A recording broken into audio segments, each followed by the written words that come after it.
கர்த்தர் நல்லவர். இம்மட்டுமாய் நம்மை பாதுகாத்து இன்னொரு புதிய நாளுக்குள்ளே ஆண்டவர் நம்மை கொண்டு வந்திருக்கிறார். எபனேசரான ஆண்டவர், நம்முடைய தேவைகளை சந்தித்தவர், கிருபையான தேவன், இரக்கத்தில் ஐஸ்வர்யம் உள்ள தேவன்.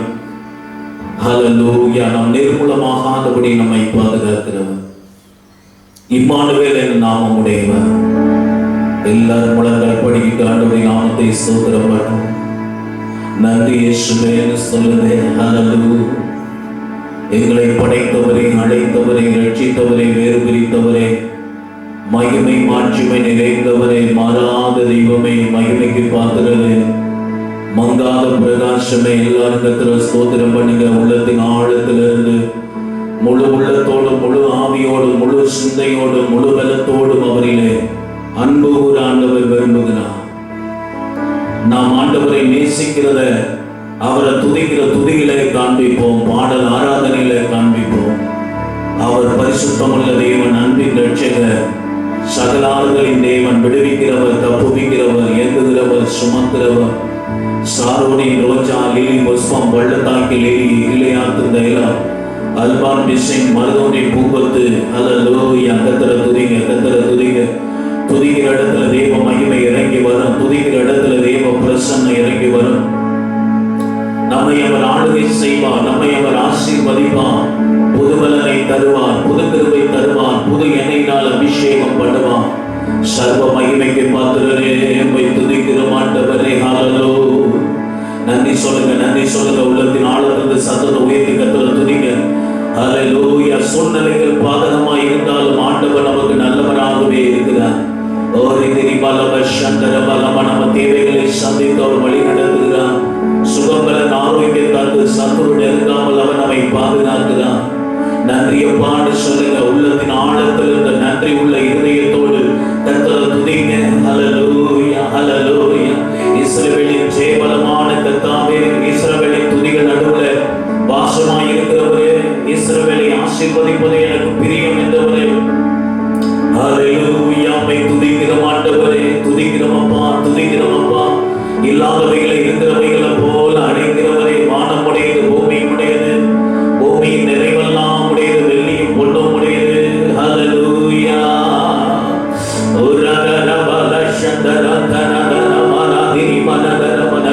கர்த்தரை துதிங்க. தேவ பிரசன்னத்தை உணர்ந்து, தேவ மகிமையை உணர்ந்து, ஆண்டவர் உங்களோட தான் இருக்கிறார் என்பதை உணர்ந்து, உங்க வலது பக்கத்துல அவர் நிழலாய் இருக்கிறார் என்பதை உணர்ந்து, சேதம் இல்லாம அவர் நம்மை பாதுகாக்கிறார் என்பதை உணர்ந்து நன்றி சொல்லுகிறோம் ஐயா.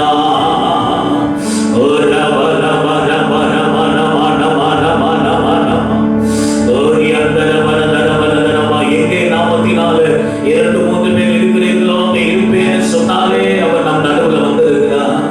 அல்லேலூயா. மை சோதரிக்கிற ஆண்டவரே, சர்வ வல்லவரே, கனமகிமைக்கும் பாத்திரரே,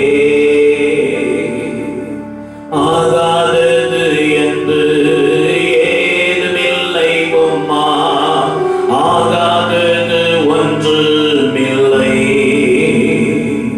சர்வ வல்லவரே, கனமகிமைக்கும் பாத்திரரே, ஆகாதது என்று ஏதுமில்லை உம்மா, ஆகாதது ஒன்றுமில்லை. ஆகாதது என்று ஏதுமில்லை உம்மா, ஆகாதது ஒன்றுமில்லை. அகிலத்தையும் ஆகாயத்தையும் உந்தன் வல்ல பராக்கிரமத்தாலே ஆண்டவரே சிருஷ்டித்தீரே, உந்தன் நல்ல கரத்தினாலே. ஆகாதது ஒன்றுமில்லை, உம்மால் ஆகாதது ஒன்றுமில்லை. ஆகாதது ஒன்றுமில்லை, உம்மால் ஆகாதது ஒன்றுமில்லை. சர்வ வல்ல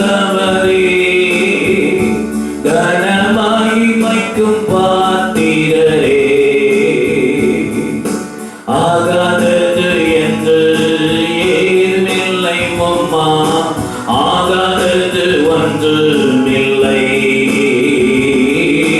ஆகாதது என்று ஏதுமில்லை அம்மா, ஆகாதது ஒன்றுமில்லை, உம்மால் ஆகாதது ஒன்றுமில்லை, நம்மால் ஆகாதது கோரி பலசந்தரவா, உம்மால் ஆகாதது ஒன்றுமில்லை, உம்மால் ஆகாதது ஒன்றுமில்லை, உம்மால் ஆகாதது ஒன்றுமில்லை. எல்லாரும் கரங்களை தட்டி ஆண்டவரை வரவேற்போம். பரிசுத்த ஆவியானவரே உம்மை வரவேற்கிறோம். எங்கள் ஆராதனை நடுவில் நீர் இறங்கி வந்து எங்களை ஆசீர்வதிக்க வேண்டும் அப்பா. உம்முடைய பிரசன்னம் இல்லாம, உம்முடைய மகிமை இல்லாம, உம்முடைய கிருபை இல்லாம, அபிஷேகம் இல்லாம, உங்க வல்லமை இல்லாம எங்களால ஒன்றும் செய்ய முடியாது. தூயாவியானவரே நீர் இறங்கி மாறுமையா, எங்கள் பாவங்களை மன்னித்து, குற்றங்களை மன்னித்து, குறைகளை மன்னித்து, மீறுதல்களை மன்னித்து, கீழ்ப்படியாமை மன்னித்து, அசதிகளை மன்னித்து, அஜாக்கிரதைகளை மன்னித்து, நிர்விசாரங்களை மன்னித்து நீர் இறங்கி வந்து கிரியை செய்யும்படி இயேசுவின் நாமத்தில் நாங்கள் செபிக்கிற ஆண்டவரே, மகா பரிசுத்தமுள்ள எங்கள் நல்ல பிதாவே, இந்த மனமகிழ்ச்சியான இந்த ஆராதனை நாள் காலை வேளைக்காக உமக்கு நன்றி செலுத்துகிறோம். கடந்து போன நாளெல்லாம் எங்களை பாதுகாத்து இந்த 7வது மாதத்தின் முதல் ஞாயிற்றுக்கிழமையில உம்மை ஆராதிக்கும்படியான சாக்கியத்தை எங்களுக்கு தந்தபடி நான் நன்றி. இந்த நாளில வீட்டில் இருந்தபடி உம்மை ஆராதிக்கும்படி காத்திருக்கிற ஒவ்வொரு பிள்ளைகளையும் நீங்க ஆசீர்வதிங்க. அவர்கள் துதிக்கிற துதி, பாடல், ஆராதனையில நாம் மகிமை வெளிப்படட்டும். நீர் எங்களோடு பேசும். நாங்கள் ஜெபிக்கிற ஜெபங்களை கேளும். அற்புதங்களை நீங்க செய்க. ஆசீர்வதிக்க, நாமத்தை மகிமைப்படுத்துங்க. கிருபை எங்களுக்கு தந்து வழி நடத்துங்க. இயேசுவின் நாமத்தில் ஜெபிக்கிறோம் எங்கள் நல்ல பிதாவே, ஆமென், ஆமென். எல்லாரும் உட்காருவோம். ஆண்டவருடைய பரிசுத்த நாமம் மகிமைப்படட்டும். இந்த நாளிலே ஆராதிக்க காத்திருக்கிறவங்க யாவரையும் ஆண்டவராகிய இயேசு கிறிஸ்துவின் நாமத்தில் நான் வாழ்த்தி வரவேற்கிறேன். சில பாடல்களை பாடி ஆண்டவரை நாம் ஆராதிப்போம். ஜெபத்தோட்டை ஜெயிக்கிறங்கள் பாட்டு சொல்ல 2வது பாடல், காண்கின்ற தேவன் என் தேவன், காலமும் அவரை துதித்திடுவோம் என்ற பாடலை பாடுவோம். காண்கின்ற தேவன் நம் தேவன், காலமும் அவரை துதித்திடுவோம் என்ற பாடல். ஆமென். தம்மை தேடும் உணர்வுள்ளவன் தரணியில் எவனேனும் உண்டோ என்று கர்த்தர் கருத்தாய் தேடி பார்க்கிறார். உத்தம இருதயத்தை தேடுகிறார். ஆண்டவருடைய வார்த்தைக்கு பயந்தவருடைய கிருபைக்கு காத்திருக்கிறவர்களை அவர் நோக்கி பார்க்கிறார். ஆமென். காண்கின்ற தேவன் நம் தேவன் என்ற பாடலை உற்சாகமாய் கைதட்டி பாடி ஆண்டவருடைய நாமத்தை மகிமைப்படுத்தும். உற்சாகமா சந்தோஷமா பாடுங்க. நம்மை காண்கிற தேவன் ஒருவர் இருக்கிறார். உங்கள் சூழ்நிலைகளை அறிந்திருக்கிறார். உங்கள் கண்ணீரை அவர் காண்கிறார். வேதனைகளை அவர் அறிகிறார்.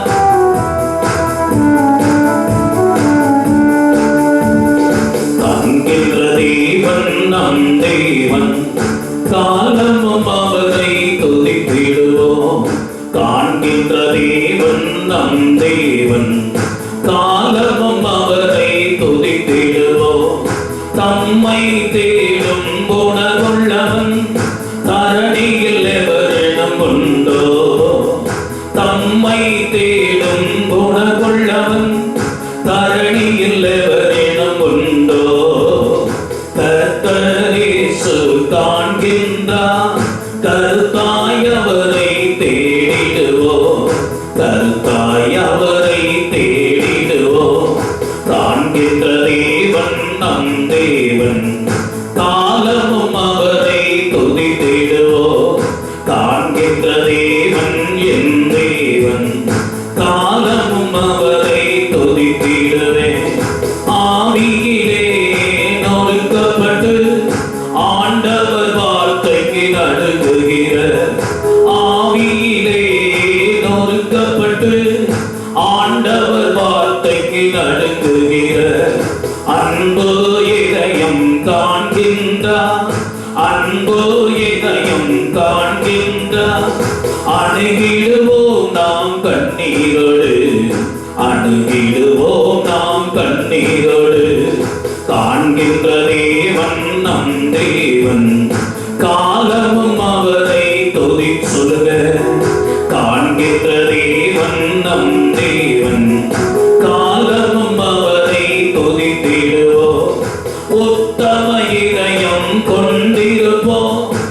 உன்னத வல்லமை பெற்றிடுவோம். உத்தம இதயம் கொண்டிருப்போம். உன்னத வல்லமை பெற்றிடுவோம். கர்த்தரின் கண்கள் பூமி எங்கும், கர்த்தரின் கண்கள் பூமி எங்கும் கருத்தாய் நோக்கி பார்க்கின்றன, கருத்தாய் நோக்கி பார்க்கின்றன. காண்கின்ற தேவன் நம் தேவன், காலமும் அவரை துதித்திடுவோம். காண்கின்ற தேவன் நம் தேவன், காலமும் அவரை துதித்திடுவோம். ஆண்டவர் வார்த்தைக்கு பயந்து அவரது கிருபைக்கு காத்திருந்தார். ஆண்டவர் வார்த்தைக்கு பயந்து அவரது கிருபைக்கு காத்திருந்தார். பஞ்ச காலத்தில் உணவளிக்க, பஞ்ச காலத்தில் உணவளிக்க பரிவாய் நம்மை பார்க்கின்றார், பரிவாய் நம்மை பார்க்கின்றார். காண்கின்ற தேவன் நம் தேவன், காலமும் அவரை துதித்திடுவோம். காண்கின்ற தேவன் நம் தேவன், காலமும் அவரை துதித்திடுவோம். ஆவியிலே நொறுக்கப்பட்டு ஆண்டவர் வார்த்தைக்கு நடுங்குகிற, ஆவியிலே நொறுக்கப்பட்டு ஆண்டவர் வார்த்தைக்கு நடுங்குகிற அன்பு இதயம் காண்கின்றார், அன்பு இதயம் காண்கின்றார். அணுகிடுவோம் நாம் கண்ணீரோடு, அணுகிடுவோம் நாம் கண்ணீரோடு. காண்கின்ற தேவன் நம் தேவன், காலமும் அவரை துதித்திடுவோம். காண்கின்ற தேவன் நம் தேவன், காலமும் அவரை துதித்திடுவோம். ஆண்டவர் வார்த்தைக்கு பயந்து அவரது கிருபைக்கு காத்திருந்தார். ஆண்டவர் வார்த்தைக்கு பயந்து அவரது கிருபைக்கு காத்திருந்தார். பஞ்ச காலத்தில் உணவளிக்க, பஞ்ச காலத்தில் உணவளிக்க பரிவாய் பார்க்கின்றார், பரிவாய் நம்மை பார்க்கின்றார்.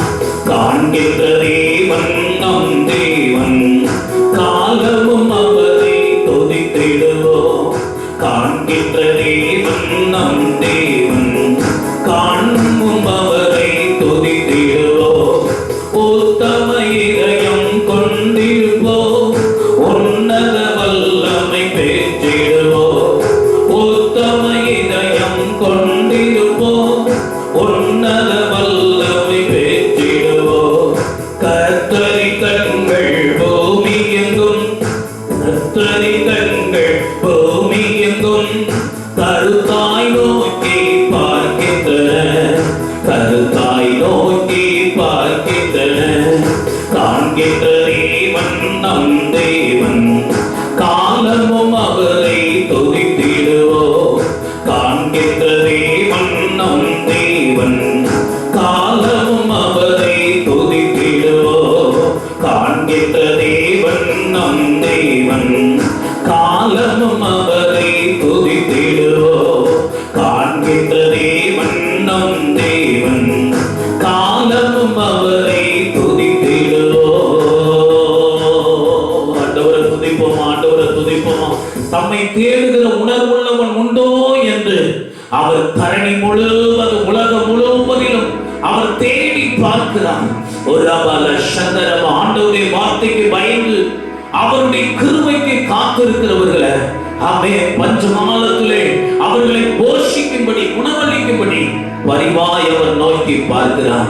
ஆவியில நொறுக்கப்பட்ட ஆண்டவருடைய வார்த்தைக்கு நடுங்குகிற அன்பு இதயத்தை அவர் காண்கிறார். அல்லேலூயா.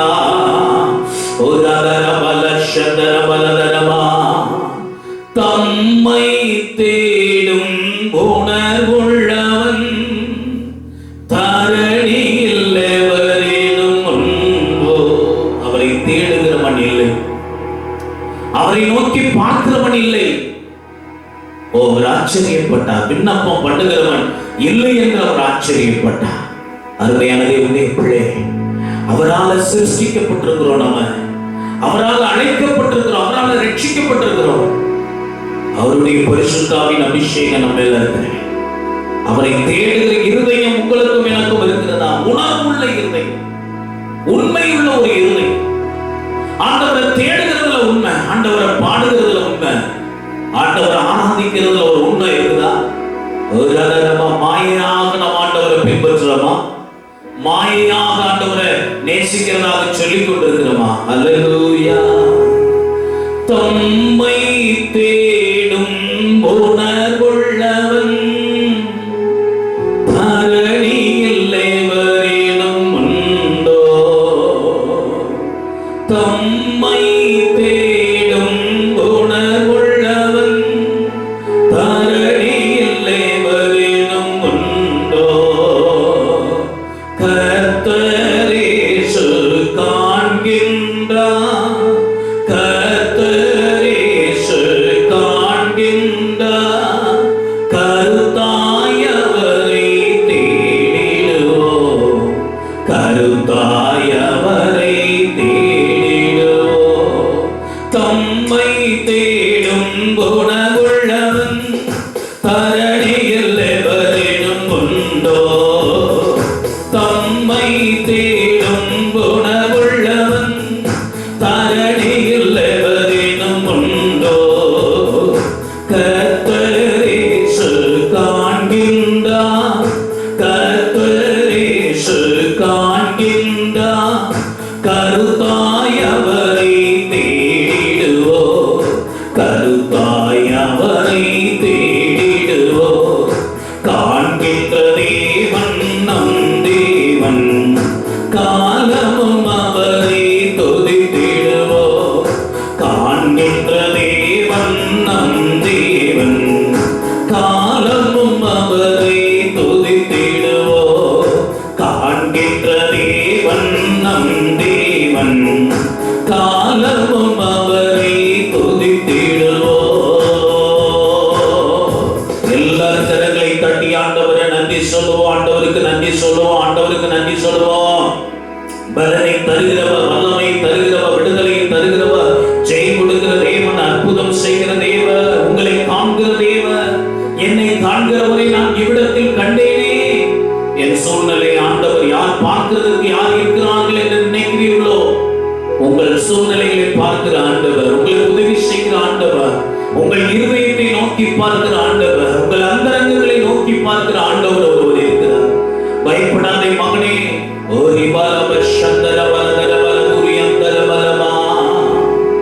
என் சீருமையை கண்ணோக்கி பார்த்தவனே, என் எளிமையை கைதூக்கி வந்தவனே, என் சீருமையை கண்ணோக்கி பார்த்தவனே, என் எளிமையை கைதூக்கி வந்தவனே.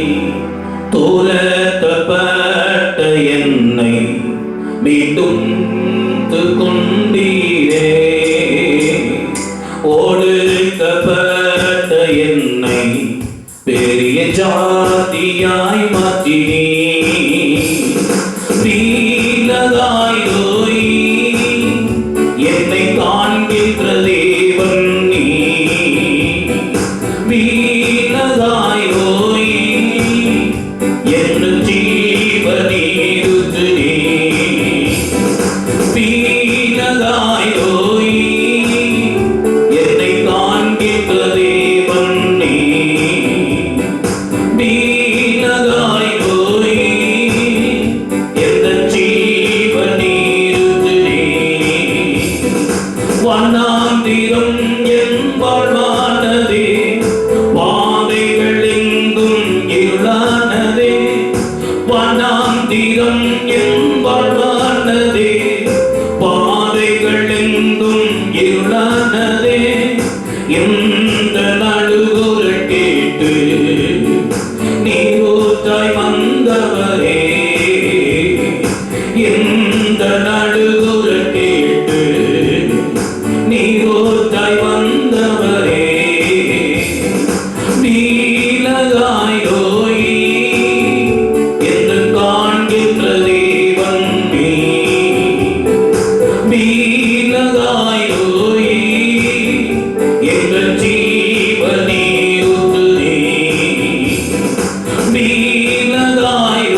புறஜாதி என்னை தேடி வந்து சுதந்திரவாளியாய் மாற்றி விட்டி.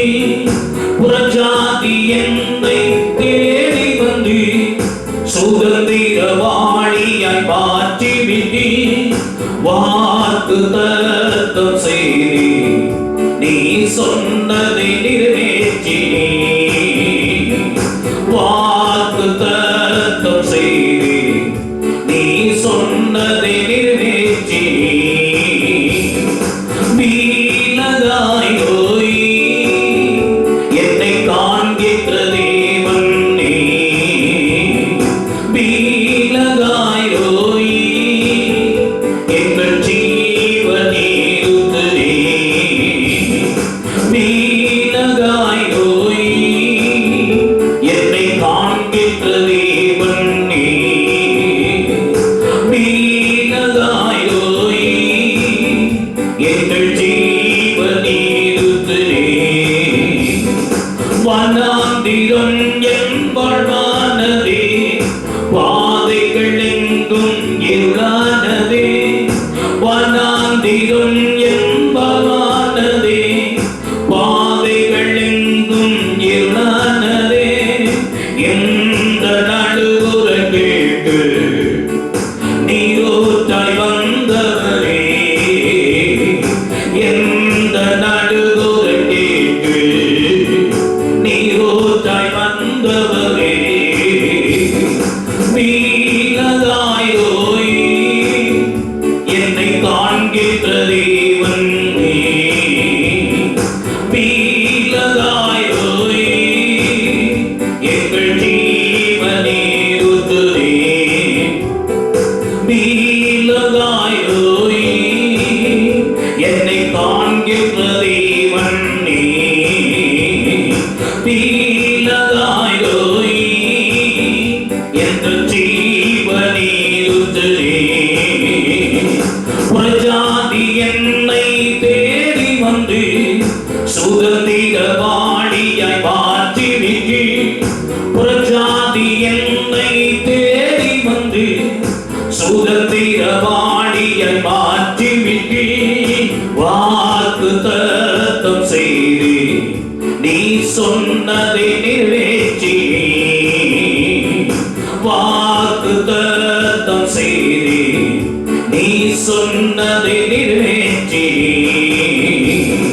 வீணதாயோய் என்னை காண்கின்ற தேவன் நீ. வீணதாயோய் எந்த ஜீவனீருத்து நீ. வீணதாயோய் என்னை காண்கின்ற தேவன் நீ. வீணதாயோய் எந்த ஜீவனீருத்து நீ. என்னை காண்கின்ற தேவன் நீ. எந்த ஜீவனீருத்து நீ. என்னை காண்கின்ற தேவன் நீ. எந்த ஜீவனீருத்து நீ.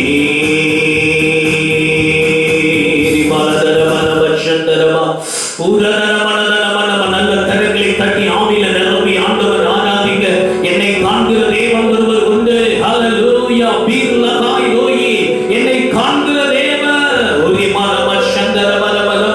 வனாந்திரம் என் வாழ்க்கையாய் மாறினாலும், என் வாழ்க்கையிலே தடைக்கற்கள் வந்தாலும்,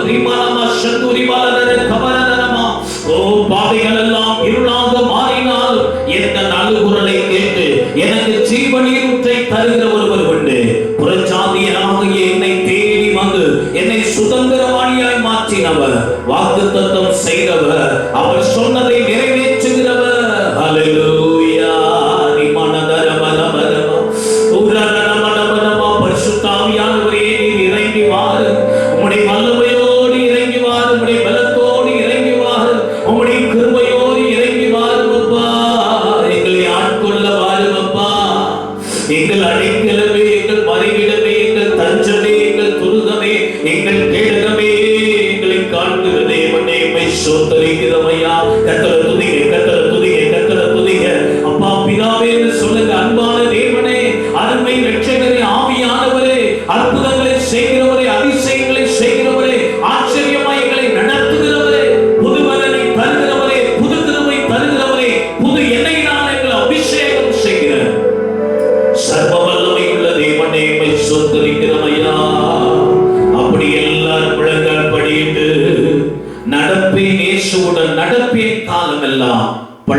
சாக்கில் லீலி சாரோனின் ரோஜாவர் என்ற பாடலை பாடி ஆவில நிரம்பி நாம் ஆண்டவரை நன்றாய் ஆராதிப்போம். நோவா தானியேல் போல தவறாமல் நான் நடப்பேன், பிழையில்லாமல் நடத்திடுவார், கரை சேர்ந்திடும் நாள் வரை.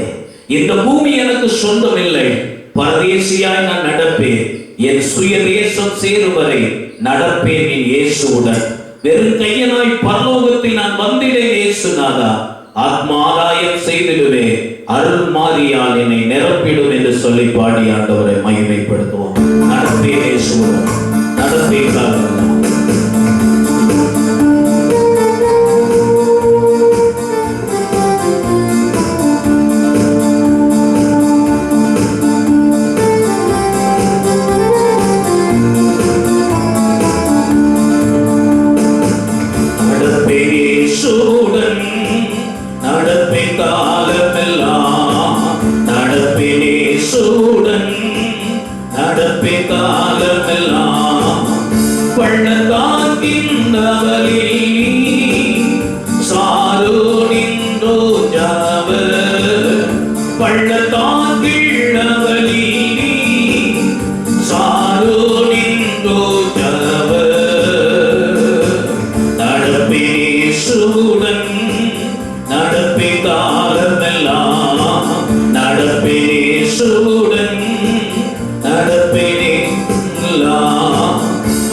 நடப்பே காலமெல்லாம் நடப்பே இயேசுவுடன் நடப்பே காலமெல்லாம் நடப்பே இயேசுவுடன் நடப்பே காலமெல்லாம்.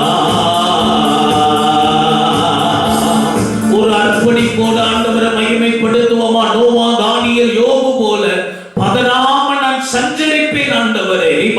சந்தரவா, ஓ கரை சேர்ந்திடும் நாள் வரைக்கும் ஆண்டவர் என்னை நடத்துவீர். சந்தரபோரி அந்தரமா, அவர் நம்முடைய தேவன், நம்மை மரண பரியந்தம் நடத்துவார். ஓரி அந்தரமா, நிர்மூலமாகாதபடி நம்மை நடத்துவார். புது பலம் தந்து நடத்துவார். புது கிருபை தந்து நடத்துவார். புது எண்ணெயினால் அபிஷேகம் பண்ணி நடத்துவார். சர்வ வல்லமை உள்ள தேவா, உம்மை ஆராதிக்கிறோம் ஆண்டவரே. அப்படி எல்லாரும் தேவ சமூகத்தில் எழும்பி நின்று உம்மை ஆராதிக்கிறோம் ஆண்டவரே, உம்மை ஆராதிக்கிறோம் ஆண்டவரே.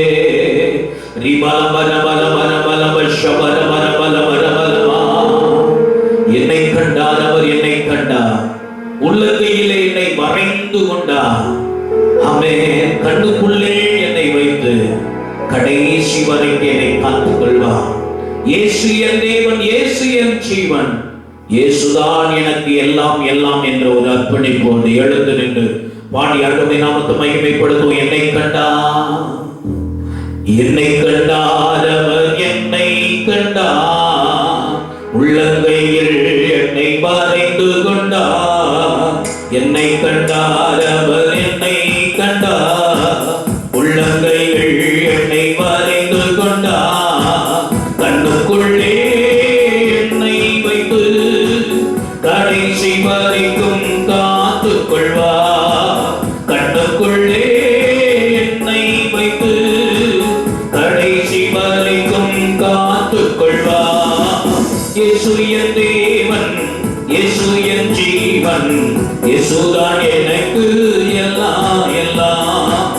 இயேசு என் தேவன், இயேசு என் ஜீவன், இயேசுதான் எனக்கு எல்லாம் எல்லாம். கட்ட விட்டார், என்னை கட்ட விட்டார், சத்துருவை அவர் துரத்தி விட்டார். கட்ட விட்டார், என்னை கட்ட விட்டார், சத்துருவை அவர் துரத்தி விட்டார். சாபத்தையும் வியாதியையும் சாப்பினார் என்று ஜெயம் எடுத்தார். சாபத்தையும் வியாதியையும் சாப்பினார் என்று ஜெயம் கொடுத்தார்.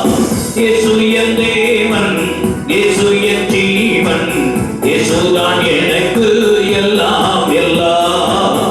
இயேசு என் தேவன், இயேசு என் ஜீவன், இயேசுதான் எனக்கு எல்லாம் எல்லாம்.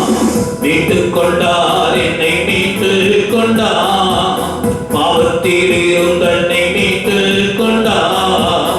மீட்டுக் கொண்டார், என்னை மீட்டுக் கொண்டார், பாவத்தில் இருந்த என்னை மீட்டுக் கொண்டார். சொந்த பிள்ளை என்று என்னை உறுதிப்படுத்த தமாவி தந்தார். சொந்த பிள்ளை என்று என்னை உறுதிப்படுத்த தமாவி தந்தார். இயேசு என் தேவன், என் ஜீவன், இயேசுதான் எனக்கு எல்லாம் எல்லாம். இயேசு என் தேவன், இயேசு என் ஜீவன், இயேசுதான் எனக்கு எல்லாம் எல்லாம். ஜெயம் தந்தார், இயேசு ஜெயம் தந்தார், சத்துருவின் மேல் ஜெயம் தந்தார். ஜெயம் தந்தார், இயேசு ஜெயம் தந்தார், சத்துருவின் மேல் ஜெயம் தந்தார். உலகத்தின் மேல் ஜெயம் எடுக்க விசுவாசத்தின் வலிமை தந்தார். உலகத்தின் மேல் ஜெயம் எடுக்க விசுவாசத்தின் வலிமை தந்தார். இயேசு என் தேவன், இயேசு என் ஜீவன், இயேசுதான் எனக்கு எல்லாம் எல்லாம். இயேசு என் தேவன், இயேசு என் ஜீவன், இயேசுதான்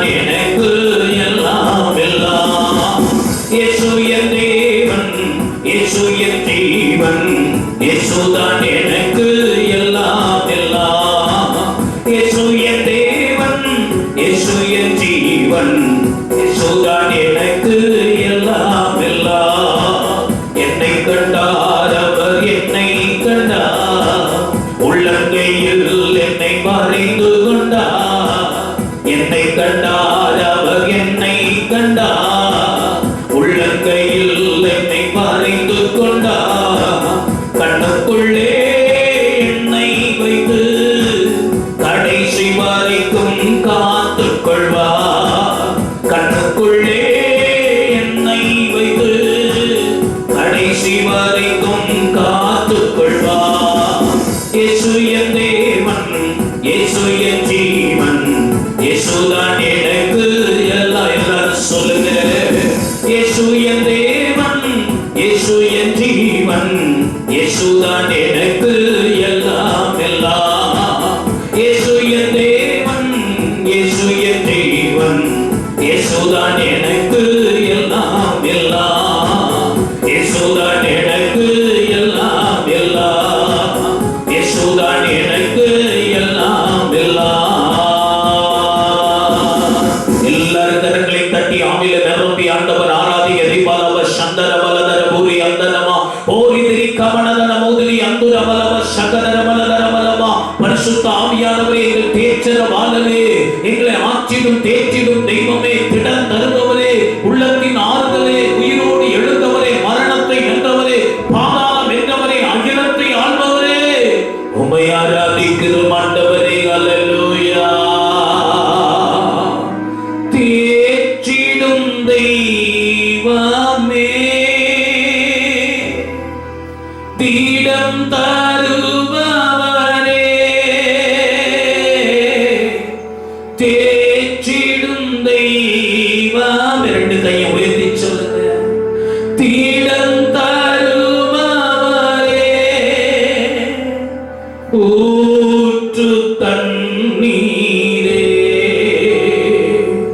ஊற்று தண்ணீரே,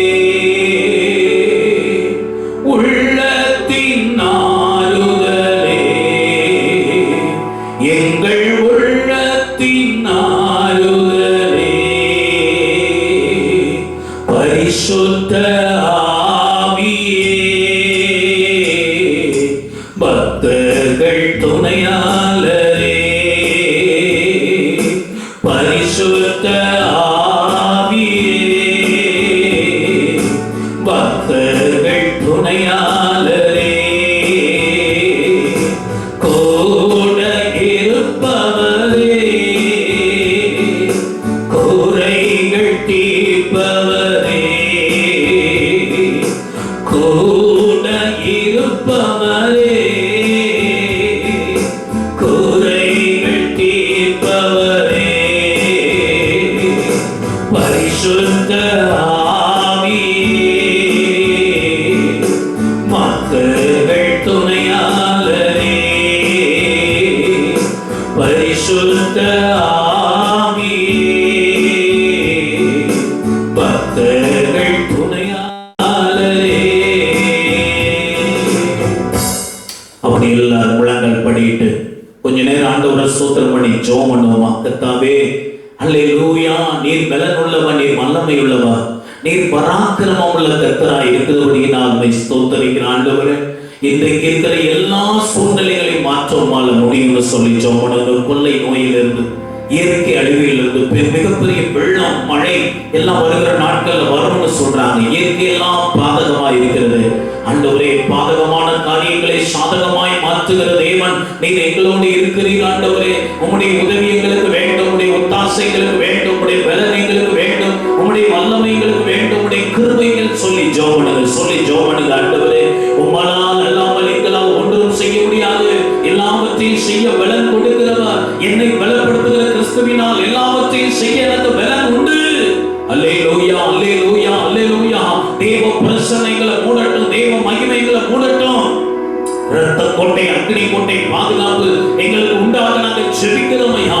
ஒரு வாதையும் எங்களை அணுகாதபடி, ஒரு நோயும் எங்களை அணுகாதபடி, ஒரு ஆபத்தும் எங்களுக்கு வராதபடி, ஒரு விபத்தும் எங்களுக்கு வராதபடி, ஒரு நாசம் மோசம் எங்களுக்கு வராதபடி, நாங்கள் தீங்கை காணாதபடி எங்களை நீர் பாதுகாப்பீராக. இந்த மாதத்தில் நீர் கொடுத்த வாக்கு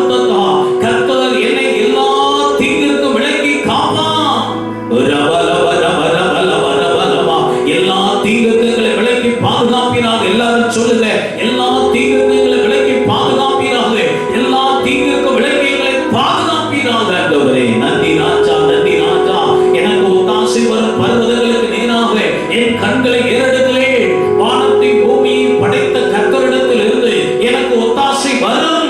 என்னென்ன காரியத்துக்காக ஆண்டவருடைய ஒத்தாசை எதிர்பார்க்கிறீங்க, உதவி எதிர்பார்க்கிறீங்க, ஆண்டவரை சொல்லி ஜெபம் பண்ணுங்க. உடல்ல பலவீனமா, சரீர பலவீனமா, குடும்ப கஷ்டமா, பொருளாதார கஷ்டமா, குடும்பத்துல சமாதானம் இல்லையா, தேவைகளா, என்ன ஆண்டவரை கேளுங்க. ஆண்டவரே அப்பா, ஒத்தாசை வரும் பர்வதமாகி உம்மை நோக்கி பார்க்கிறோம். ஆண்டவரே உம்மை நோக்கி பார்க்கிற முகங்களில் ஒன்றும் வெட்கப்படவில்லை, அவைகள் பிரகாசமடைந்தன.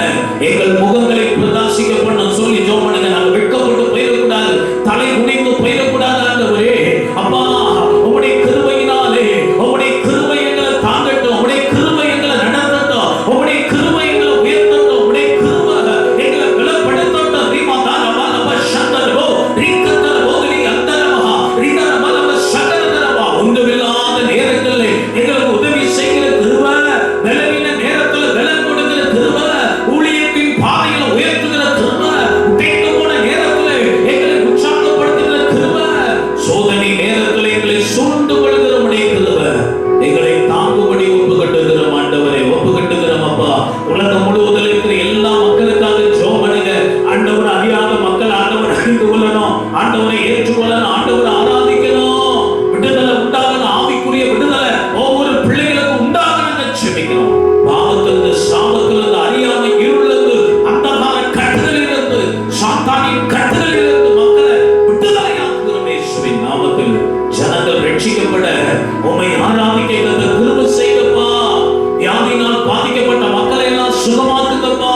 பாதை நின்று போயிற்று என்பது போல் பாதையை நிறுத்துங்க ஆண்டவரே. கர்த்தருடைய சித்தம் 100% நிறைவேற ஒப்பு கட்டுகிறோம். சபைக்காக ஜெபம் பண்ணுங்க.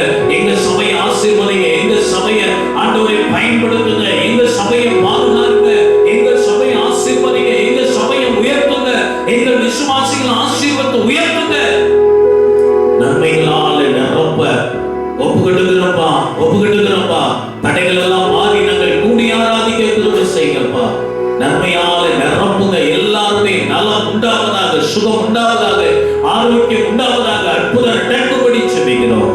இந்த வாரத்தில் திருமண நாள், பிறந்த நாள் காண்கிற பிள்ளைகளுக்காக ஜெபம் பண்ணுவோம். எல்லாரும் சொல்லி ஜெபம் பண்ணுங்க. ஆண்டவரே, இந்த வாரத்தில் பிறந்த நாள் காண்கிற பிள்ளைகளை பிதா குமாரன் பரிசுத்தாவின் நாமத்தில் ஆசீர்வதிக்கிறோம். திருமண நாள் காண்கிற பிள்ளைகளை பிதா குமாரன் பரிசுத்தாவின் நாமத்தில் ஆசீர்வதிக்கிறோம். இந்த வருடமுடைய பிள்ளைகளுடைய வாழ்க்கையில நன்மைகள் நடக்கட்டும், கிருபை உண்டாகட்டும், தடைகள் மாறட்டும், சுகம் உண்டாகட்டும், பலன் உண்டாகட்டும், ஆரோக்கியம் உண்டாகட்டும், அற்புதங்கள் நடக்கட்டும், தேவைகள் சந்திக்கப்படட்டும். உலக பிரகாரமாய், ஆவிக்குரிய பிரகாரமாய் உம்முடைய பிள்ளைகள் வாழ்ந்திருக்கும்படி உடைய கரத்தை நீட்டி ஆசீர்வதிங்கப்பா. இந்த நாள் ஆசீர்வதிங்கப்பா. இந்த நாள் முழுவதும் எங்களோடு இருங்கப்பா. இந்த வாரம் முழுவதும் எங்களோடு இருங்கப்பா. நாங்க வெளியில போகும்போது, வீட்டுக்குள்ள இருக்கும்போது நீங்க கூட இருங்கப்பா. உம்முடைய சித்தத்துக்கு எங்களை ஒப்பு கட்டுகிற மகிமையான காரியத்தை செய்யுங்க. தொடர்ந்து எங்களை ஆசீர்வதி, எங்களோடு பேசும், எங்களை வழி நடத்தும். இயேசுவின் நாமத்தில் ஜெபிக்கிறோம் எங்கள் நல்ல பிதாவே. ஆமென், ஆமென். எல்லாரும் உட்காருவோம்.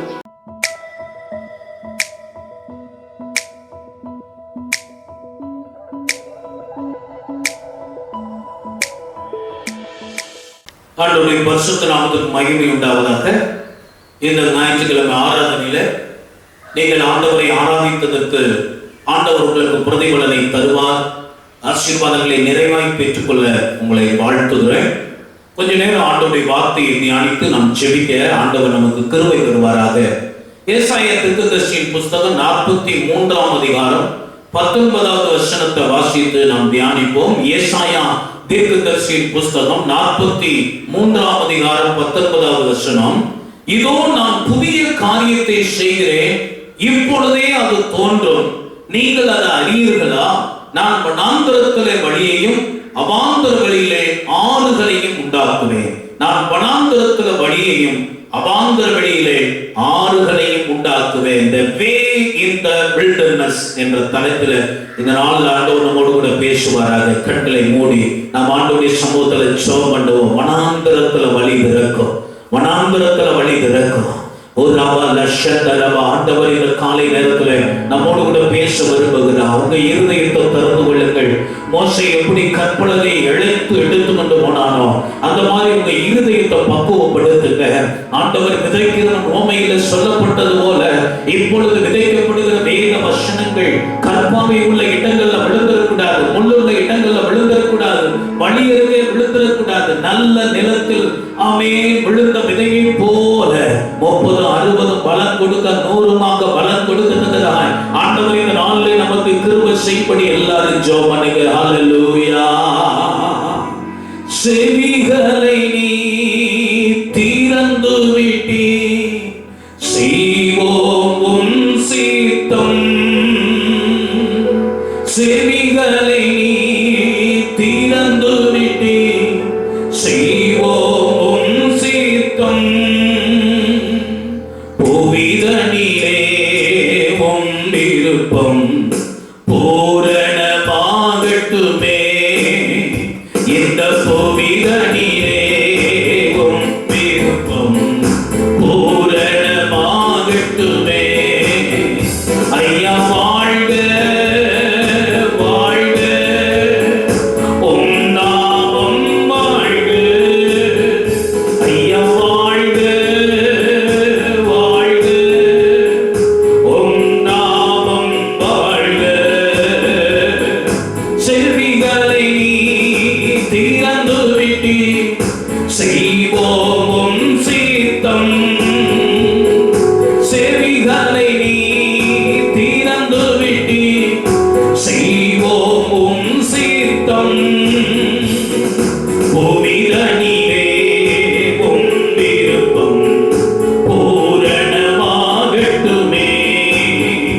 இந்த புவிதனிலே உன் விருப்பம் பூரணமாகட்டுமே. ஐயா வாழ்க வாழ்க, உம் நாமம் வாழ்க. ஐயா வாழ்க வாழ்க, உம் நாமம் வாழ்க. உம் நாமம் வாழ்க. மகா பரிசுத்த பிள்ளைகள், நல்ல பிதாவே, உடைய வார்த்தையை கேட்க நாங்கள் ஆசையா இருக்கிறோம். எங்கள் செவிகளை திறந்தருளும், சிந்தனையை திறந்தருளும், இருதயத்தை திறந்தருளும். உடைய வார்த்தைகள் திட்டமும் தெளிவுமாய் எங்களை நோக்கி வரட்டும். இந்த வார்த்தைகள் எங்களோடு பேசட்டும். இந்த வார்த்தைகள் எங்களை ஆசீர்வதிக்கட்டும். நீர் பேசும் நாங்கள் கேட்கிறோம் என்று தாழ்த்தி ஒப்புக்கொள்கிறோம். இயேசுவின் நாமத்தில் ஜெபிக்கிறோம் எங்கள் நல்ல பிதாவே, ஆமென். அல்லேலூயா. ஆண்டவருடைய பரிசுத்த நாமம் மகிமைப்படட்டும். ஏசாயா 43:19 ஆண்டவர் சொல்லுகிறார், வனாந்தரத்திலே வழியையும் அவாந்தர வழியிலே ஆறுகளையும் ஓட பண்ணுவேன் என்று ஆண்டவர் சொல்லுகிறார். I will make the way in the wilderness என்று ஆண்டவர் சொல்லுகிறார். நான் உங்களுக்கு வனாந்தரத்திலே வழியை உண்டாக்குவேன் என்று சொல்லுகிறார். நம்முடைய வாழ்க்கையில பல நேரத்திலே நம்முடைய வாழ்க்கை வனாந்தரத்தை போல் மாறிவிடுகிறது. ஆமென். சோத்திர ஒரு பாலைவனத்தை போல வறண்டு போன நிலைமையிலே, இருண்டு போன நிலைமையிலே, பாதைகள் அடைக்கப்பட்ட நிலைமையிலே, தடுமாறுகிற ஒரு நிலைமை, தத்தளிக்கிற ஒரு நிலைமை, திகைக்கிற ஒரு நிலைமை நம்முடைய வாழ்க்கையிலே மாறி போகிறது. நம்மோடு பேச ஆள் இல்லாமல், நம்மை வழிநடத்த ஆள் இல்லாமல், நம்மை பொறுப்படுத்த ஆள் இல்லாமல், நமக்கு ஆலோசனை சொல்ல ஆள் இல்லாமல், ஆமென், சோத்திர நம்மை ஆசீர்வதிக்க ஆள் இல்லாமல் பல நேரத்தில் நாம் தத்தளித்து தவித்து போகிற ஒரு நிலைமைதான் வனாந்தர வாழ்க்கை. அப்படிப்பட்ட சூழ்நிலையில் ஒருவேளை நீங்கள் இருப்பீர்கள் என்று சொன்னா, வனாந்தர வாழ்க்கை வாழ்ந்து கொண்டு இருப்பீர்கள் என்று சொன்னா, உங்க வாழ்க்கை பாலை நிலத்தை போல இருக்கும் என்று சொன்னா, பாலை நிலத்துல கிடக்கிற உங்களை அவர் தேடி கண்டுபிடித்து, ஆமென், அவருடைய கிருபையினால நிரப்பி, அவருடைய வல்லமையினால நிரப்பி, அவருடைய பலத்தால நிரப்பி, அவருடைய அக்கறையினால நிரப்பி, அவருடைய ஆசீர்வாதத்தை அபரிமிதமாய் நம்முடைய வாழ்க்கையில பொழிந்தருள இயேசு தேவன் பரிசுத்த ஆவியானவர் உண்மை உள்ள தேவனாய் இருக்கிறார். கரங்களை உயர்த்தி ஒரு அல்லேலூயா சொல்லுவோம். அல்லேலூயா. ஆண்டவருடைய பரிசுத்த நாமம் மகிமைப்படட்டும். வனாந்தரத்துல ஒரு வழியை உண்டாக்குவார். அருமையான தேவனுடைய பிள்ளையே, உன் வாழ்க்கை வனாந்தரத்தை போல இருந்தால், உன் வாழ்க்கை பாலைவனத்தை போல இருந்தால், அதுல ஒரு வழியை ஆண்டவர் திறக்க போகிறார். அதுல ஒரு வெளிச்சத்தை ஆண்டவர் காட்ட போகிறார். அதுல ஆமென், ஆண்டவர் நம்மை வழிநடத்த போகிறார், நம்மை ஆசீர்வதிக்க போகிறார். அல்லேலூயா. ஆமென். ஒவ்வொரு வாரமும் முதல் பிரசங்கத்திலிருந்து அதனுடைய தொடர்ச்சியை போலதான் இந்த நாட்கள்ல ஆண்டவர் நம்மோடு பேசி கொண்டிருக்கிறார். நேற்றைய தினத்துல நமக்கு இரவு ஜெபத்துல ஆமென் ஸ்தோத்திரம், ஆமென் ஸ்தோத்திரம், ஆண்டவர் பேசின அந்த வார்த்தையில ஒன்று, வனாந்தரத்துல வழியை உண்டாக்குவேன். அந்த வசனத்தை வச்சுதான் இந்த நாள் ஆண்டவர் பேசுகிறார். அப்போ எந்த வனாந்தரத்துல என்ன வழி உண்டாகும் அதை குறித்ததான சில காரியங்களை உங்களுக்கு நான் சொல்ல போகிறேன். எப்படிப்பட்ட வனாந்தரம் நம்ம வாழ்க்கை எப்படிப்பட்ட ஒரு வனாந்தர அனுபவம் நம்ம வாழ்க்கையில காணப்படுகிறது, அதுல எப்படிப்பட்ட ஒரு வழியை ஆண்டவர் நமக்கு திறக்க போகிறார். முதலாவது நீங்க பார்க்கும்போது ஆகாருடைய வாழ்க்கையிலே இருந்த வனாந்தர வாழ்க்கையை குறித்து, வனாந்தர அனுபவத்தை குறித்து உங்களோடு கூட நான் பேச விரும்புகிறேன். ஆதியாகமத்தின் புஸ்தகம் 16ஆம் அதிகாரம் 6ஆம் வசனம். ஆதியாகமத்தின் புஸ்தகம் 16ஆம் அதிகாரம் 6வது வசனத்தை நான் வாசிக்கும் போது, ஆதியாகமம் 16ஆம் அதிகாரம் 6வது வசனத்தை நாம் வாசிக்கும் போது, அதற்கு ஆபிரகாம் சாராயை நோக்கி, இதோ உன் அடிமை பெண் உன் கைக்குள் இருக்கிறார், உன் பார்வைக்கு நலமானபடி அவளுக்கு செய் என்றான். அப்பொழுது சாராய் அவளை கடினமாய் நடத்தினபடியா அவளை விட்டு ஓடி போனாள் என்று சொல்லு. முதலாவது ஆகாருடைய நீங்க வாழ்க்கையை நீங்க பாத்தீங்கன்னா, ஆகாருடைய வாழ்க்கையில நடந்த பிரச்சனைக்கெல்லாம் மைய காரியம் என்னன்னா, அந்த மையமான ஒரு காரியம் என்னன்னா, முறையற்ற திருமண உறவு. அதனாலதான் அவ வாழ்க்கையில் அத்தனை பிரச்சனை ஏற்பட்டது. ஆபிரகாமுக்கு சாராய் என்ற ஒரு மனைவி இருந்த போதிலும் ஆகார் ஒரு முறையற்ற முறையிலே திருமண வாழ்க்கைக்குள் இணைத்துக் கொள்ளப்பட்டார். இன்னைக்கு கூட இந்த திருமண பந்தம், அது ஒரு பந்தம், அது ஒரு உறவு, அது ஒரு உடன்படிக்கை என்பதை மறந்து அந்த திருமணம், அந்த ஒரு மேரேஜ் அப்படிங்கிறதுக்கான ஒரு மரியாதையே இன்னைக்கு உலகத்துல கிடையாது, சமுதாயத்துல கிடையாது. ஒரு ஒழுங்கற்ற முறையில திருமண வாழ்க்கையில இன்னைக்கு மக்கள் இணைக்கப்படுறாங்க. அதனாலதான் பலவிதமான கஷ்டங்களை அவங்க அனுபவிச்சுட்டு இருக்கிறாங்க. ஒரு முறையான திருமண பந்தம், உடன்படிக்கை நடக்காமல் இருக்கிறது. அந்த ஆசீர்வாதத்தை மக்கள் இழந்து போறாங்க. இப்போ ஆகாருடைய இந்த வாழ்க்கையை எடுத்துக்கிட்டீங்கன்னா, அவளுடைய வாழ்க்கை ஒரு முறையற்ற திருமண வாழ்க்கை. அதனாலதான் அவள் வாழ்க்கையினுடைய பிரச்சனை என்று சொல்லி நாம் பார்க்கிறோம். அவளுடைய வாழ்க்கையில வந்த பிரச்சனை, இப்போ அந்த முறையற்ற திருமண வாழ்க்கை அவைகளெல்லாம் நாம் விட்டு ஒரு பெண்ணுடைய வாழ்க்கையிலே ஏற்பட்ட ஒரு வனாந்தர அனுபவம், அதுல ஆண்டவருடைய இடைபடுதல் எப்படி இருந்தது என்று சொல்லி நாம் பார்க்க போகிறோம். அப்ப நீங்க பார்க்கும்போது ஆதியாகமம் 16:6 அவள் கடினமாய் நடத்தப்பட்டார். ஒருவேளை இதை கேட்டுக்கொண்டிருக்கிற நீங்கள் உங்கள் குடும்பத்திலே உங்கள் கணவனால் நீங்கள் கடினமாய் நடத்தப்படலாம். அல்லது சில குடும்பங்கள்ல மனைவிமார்கள் தான் டாமினேஷனா இருக்கிறாங்க, எல்லாத்தையும் அடக்கி ஆளணும்னு நினைக்கிறாங்க. அப்போ மனைவிமார்கள் கணவன்மார்களையும் பிள்ளைகளையும் குடும்ப அங்கத்தினர்களையும் அடக்கி ஆளுகிற ஒரு சூழ்நிலை உங்களுக்கு இருக்கலாம். குடும்பத்தில் அடக்கி ஆளுகிற ஒரு சூழ்நிலை, கடினமாய் நடத்தப்படுகிற ஒரு சூழ்நிலை. எகிப்து தேசத்துல இஸ்ரவேல் ஜனங்கள் செங்கற்களை அறுத்து கொடுக்கும்படி அவன் ஆளோட்டிகள் நிமித்தமாய் கடினமாய் நடத்தப்பட்டார். நீங்க வேலை செய்கிற இடத்துல நீங்கள் கடினமாய் அதிகாரிகளால கடினமாய் நடத்தப்படலாம். நீங்க படிக்கிற இடத்துல உங்களுடைய கல்லூரி பள்ளிக்கூட மேனேஜ்மெண்ட், ஆமென் சோத்திர தலைமை ஆசிரியர்கள், அவன் உங்களை கடினமாய் நடத்தலாம்.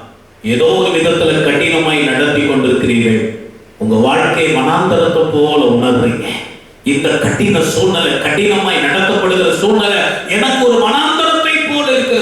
7ஆம் வசனத்துல சொல்லி இருக்கிறது, கர்த்தருடைய தூதனானவர் அவரை வனாந்தரத்திலே சூருக்கு போகிற வழி அருகே ஆமென் சோத்திரம் இருக்கிற நீரூற்றண்டையிலே கண்டு. வாழ்க்கை வனாந்தரமா இருக்கு, நீ புலம்பிட்டு இருக்கிற, நான் கடினமாய் நடத்தப்படுகிறேன் என்று நீ புலம்பிக் கொண்டிருக்கிறார். ஆண்டவர் சொல்லுகிறார், உன்னை நான் காண்கிறதே. கர்த்தருடைய தூதனானவர் என்று சொன்னா ஆண்டவராகிய இயேசு கிறிஸ்துவை குறிக்கிறது. அங்கே ஆண்டவர் வனாந்தரத்தில் அலைந்து கொண்டிருக்கிற ஆகாரை கண்டார். அவருடைய வாழ்க்கை வனாந்தர அனுபவத்தில் அவள் வாழ்க்கை இருந்தது. அந்த வாழ்க்கையை கர்த்தர் கண்டார். 8ஆம் வசனத்தில் நீங்க பார்க்கும்போது, சாராயின் அடிமை பெண்ணாகிய ஆகாரே, எங்கே இருந்து வருகிறாய், எங்கே போகிறாய் என்று கேட்டார். அவர் காண்கிற தேவனாக மட்டுமல்ல, விசாரிக்கிற தேவன். அப்படி பார்த்துட்டு பார்க்காத மாதிரி போகிற தேவன் அல்ல.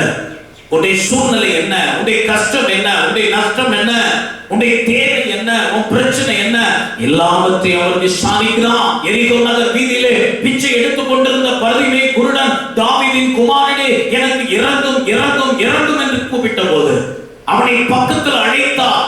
அவனை முதலாவது அவனை என்னிடத்துல கொண்டு வாருங்கள் என்று சொல்லு. அவனை பார்த்து, நான் உனக்கு என்ன செய்ய வேண்டும் என்று இருக்கிறாய் என்று விசாரித்தார்.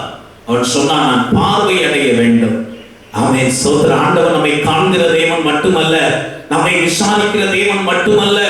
9ஆம் வசனத்துல ஒரு ஆலோசனை சொல்றாரு பாருங்க. உன் பிரச்சனை தீரணும்னா நீ செய்ய வேண்டியது என்ன? 9ஆம் வசனம், அப்பொழுது கர்த்தருடைய தூதனானவர், நீ உன் ஆட்சியாளனுக்கு திரும்பி போய் அவள் கையின் கீழ் அடங்கி இரு. சில நேரத்துல அந்த வனாந்தர வாழ்க்கையில இருந்து நாம் தப்பித்துக் கொள்வதற்கு ஏதாவது நல்ல வழியை நாம் எதிர்பார்ப்போம். ஆண்டவர் சில நேரத்துல அவர் நம்ம எந்த இடத்துல ஓடி வந்தோமோ அந்த இடத்துக்கே திருப்பி அனுப்புவார். அது நமக்கு ரொம்ப விஷமமா இருக்கும், கஷ்டமா இருக்கும். கடினமா நடத்தினாங்கன்னு சொல்லி தானே நான் ஓடி வந்துட்டேன், அதே இடத்துக்கு ஆண்டவர் போய் சொல்றாரு. பைபிள் சொல்லுது, ஏற்ற காலத்துல கர்த்தர் உங்களை உயர்த்தும்படிக்கு ஆண்டவருடைய பலத்த கரத்துக்குள் அடங்கி இருங்கள் என்று வேதத்தில் அடங்கி இருக்கிறதுல ஒரு ஆசீர்வாதம் இருக்கிறது. ஒரு ஆமென் சொல்லுங்க. உங்க அப்பா அம்மா உங்க பிள்ளைகள் அடங்கி இருங்க, ஏற்ற காலத்துல கர்த்தர் உங்களை உயர்த்துவார். ஆமென். உங்களுடைய மேனேஜ்மென்ட்டுக்கு, அட்மினிஸ்ட்ரேஷனுக்கு நீங்க அடங்கி இருங்க, உங்க ஆர்கனைசேஷனுக்கு நீங்க அடங்கி இருங்க, உங்களுடைய தலைமைத்துவத்துக்கு நீங்க அடங்கி இருங்க, ஏற்ற காலத்துல கர்த்தர் உங்களை உயர்த்துவார். கீழ்பட்டு இருக்கிறது, அடங்கி இருக்கிறது, கட்டுப்பட்டு இருக்கிறது, அது ரொம்ப ஒரு ஆசீர்வாதம். இன்னைக்கு குடும்பங்கள்ல ஏன் பிரச்சனை? கணவன் மனைவியை அடிமைப்படுத்த நினைக்கிறான், மனைவி கணவனை அடிமை கொண்டு இந்த ஆவி மாச போராட்டம் மாதிரி நிறைய குடும்பத்தில் இது நடந்து கொண்டிருக்கிறது. பிள்ளைகள் ஒரு குறிப்பிட்ட அளவுக்கு அடங்கி போறாங்க, கொஞ்சம் வளர்ந்த உடனே அவங்க பெற்றோரை கண்ட்ரோல் பண்ண ஆரம்பிக்கிறாங்க. ஒருத்தர் கண்ட்ரோல், நம்ம எல்லாரையும் கண்ட்ரோல் பண்ற ஒருத்தர் இருக்கிறார், கட்டுப்பாட்டின் ஆவியானவர் கண்ட்ரோல் பண்ணி நடத்துகிறவங்க மறந்துடுறோம். அவர்கிட்ட பிரச்சனையை கொண்டு போக நம்ம விரும்புறது இல்லை. அவர் நம்மை காண்கிற தேவன், அவர் நம்மை விசாரிக்கிற தேவன், அவர் நமக்கு கவுன்சிலிங் கொடுக்கிற தேவன், ஆலோசனை கொடுக்கிற தேவன். 10 முதல் 12 வசனங்களை வாசித்தீங்கன்னா, பின்னும் கர்த்தருடைய தூதனானவர் அவளை நோக்கி, உன் சந்ததியை மிகவும் பெருக பண்ணுவேன். பார்த்துட்டு அப்படியே விட்டு போறதல்ல.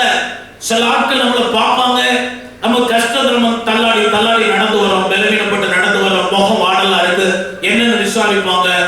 அவங்க நம்ம காரியத்தை சொன்ன உடனே ஓஹோ அப்படியான்னு 4 உச்சி கொட்டிட்டு போயிடுவாங்க. இது ஒரு கூட்டம்.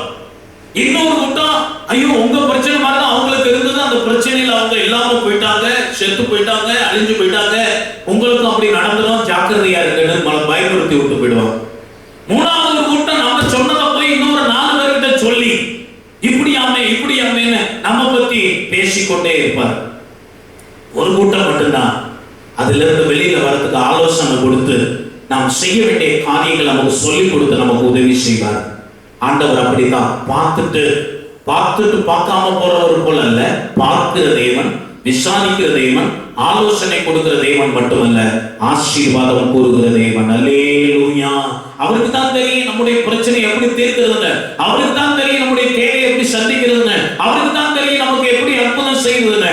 எனவே அவர் சொல்லுகிறார், உன் சந்ததியை மிகவும் பெருக பண்ணுவேன், அது பெருகி எண்ணி முடியாததா இருக்கும் என்றால், பின்னும் கர்த்தருடைய தூதனானவர் அவளை நோக்கி, நீ கர்ப்பவதியாய் இருக்கிறாய், ஒரு குமாரனை பெறுவாய், கர்த்தர் உன் அங்கலாய்ப்பை கேட்டருளினார், அவனுக்கு இஸ்மவேல் என்று பெயரிடுவாயாக என்று சொல்லி அவளை ஆசீர்வதித்தார். அல்லேலூயா சொல்லு. அப்போ நம்ம வாழ்க்கையில எதை செஞ்சா நம்ம பிரச்சனை தீரும், எதை செஞ்சா நம்ம ஆசீர்வாதமா இருப்போம், எதை செஞ்சா நம்ம மகிழ்ச்சியா இருப்போம், எதை செய்தா நாம் நன்றாக இருப்போம் என்பது ஆண்டவருக்கு தெரியும். இவைகள் எல்லாவற்றையும் கர்த்தர் செய்யும். அப்ப கடினமாய் நீங்கள் வனாந்தர அனுபவம் என்பது கடினமாய் நடத்தப்படுகிற ஒரு சூழ்நிலை. நீங்க யாரால எப்படி கடினமாய் நடத்தப்படுகிறீர்களோ அதற்கேற்ற பிரதிபலனை கர்த்தர் செய்வார். நீங்க அவங்களை மேற்கொள்ளவோ அவங்களோட ஓடி போகவோ பார்க்காதீங்க. நீங்க அவர்களுக்குள்ள அடிமைப்பட்டு கட்டுப்பட்டு இருங்க. ஏற்ற காலத்துல கர்த்தர் உங்களை உயர்த்தி உங்களை ஆசீர்வதிப்பார். அதே ஆதாரடைய சம்பவத்துல இன்னொரு வாழ்க்கையில் இன்னொரு சம்பவம் நடக்குது. 21ஆம் அதிகாரத்திலே, ஆதியாகமம் 21ஆம் அதிகாரம் 14ஆம் வசனம். அடுத்த பிரச்சனை, குழந்தை பிறந்துருச்சு. குழந்தை வளர்ந்து வரும்போது இஸ்மவேல், அங்கே ஈசாக்கும் பிறந்து விடுகிறான் இஸ்மவேல். அப்ப அங்கே ஒரு பிரச்சனை, பரியாசம் பண்ணுகிற ஒரு சூழ்நிலை இருக்கிறது. அப்போ 14ஆம் வசனத்தில், ஆபிரகாம் அதிகாலையில் எழுந்து அப்பத்தையும் ஒரு துருத்தி தண்ணீரையும் எடுத்து ஆகாருடைய தோளின் மேல் வைத்து பிள்ளையையும் ஒப்புக்கொடுத்து அவளை அனுப்பிவிட்டான். அவள் புறப்பட்டு போய் பேர்ஷபா வனாந்தரத்தில் அலைந்து திரிந்தாள் என்று கணவனால் கைவிடப்பட்ட ஒரு நிலைமை. முதல்ல குடும்பத்தில் கடினமாய் நடத்தப்படுகிற ஒரு சூழ்நிலை ஆகார் அனுபவித்தார். அதிலே ஆண்டவர் ஒரு தீர்வை கொடுத்தார் காண்கிற தெய்வம். இரண்டாவது நீங்க பார்க்கும்போது கணவனால் கைவிடப்பட்ட ஒரு நிலைமை. இனி நீ எனக்கு வேண்டாம் என்று சொல்லி, இந்த வீட்டில் நீ இருக்க வேண்டாம் என்று சொல்லி ஆபிரகாம் அந்த அடிமை பெண்ணாகிய ஆகாரையும் பிள்ளையையும் கொஞ்சம் தண்ணீரையும் அப்பத்தையும் கொடுத்து அனுப்பிட்டான். நீங்க எப்படி ஒரு டைவர்ஸ் ஆகும்போது மனைவிக்கு ஜீவனாம்சம் என்று சொல்லி கொஞ்சம் காசு கொடுத்து அனுப்பி விடுகிறார்களோ அதை போல்தான் இங்கே ஆபிரகாம் செய்து விட்டான். அந்த ஜீவனாம்சம் கொடுக்கப்பட்டது பணம் அல்ல, கொஞ்சம் அப்பமும் கொஞ்சம் தண்ணீர், ரெண்டுமே தீர்ந்து போகக்கூடிய காரியம். ரொம்ப நாள் வைத்திருக்க முடியாது. ரொம்ப நாள் வைத்திருக்கிற ஒரு காரியத்தை ஆபிரகாம் கொடுத்தாருன்னா அது இஸ்மவேல் ஆகிய மகனா மட்டும்தான். அவன் தான் ரொம்ப நாள் இருப்பான்.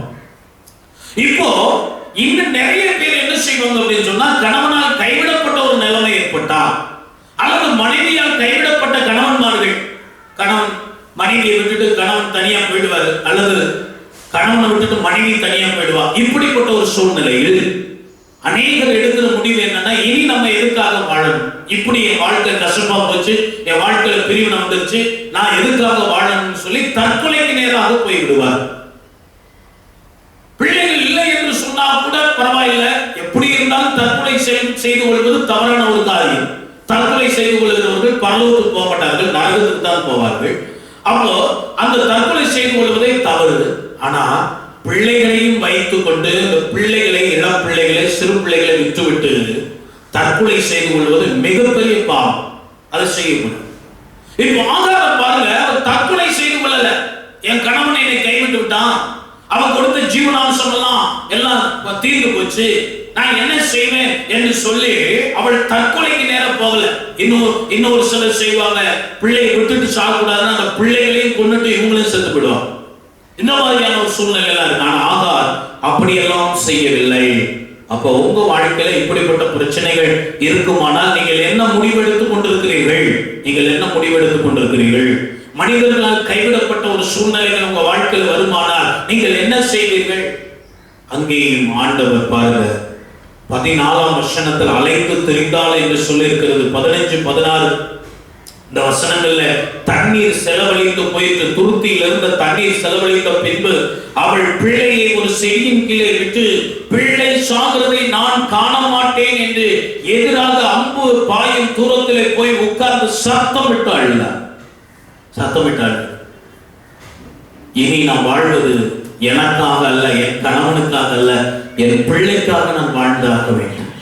அதுக்காக தான் அவள் வனாந்தரத்திலே போய் அலைந்து திரிகிறாள். எப்படியாவது இந்த பிள்ளையை காப்பாற்றியும். நிறைய தாய்மார்கள் இன்றைக்கு கணவனால் கைவிடப்பட்ட நிலைமையிலே பிள்ளைகளை காப்பாற்றுகிறதற்காக, ஒரு வேலை செய்கிறதற்காக எங்கெங்கோ அலைந்து திரிகிறார்கள்.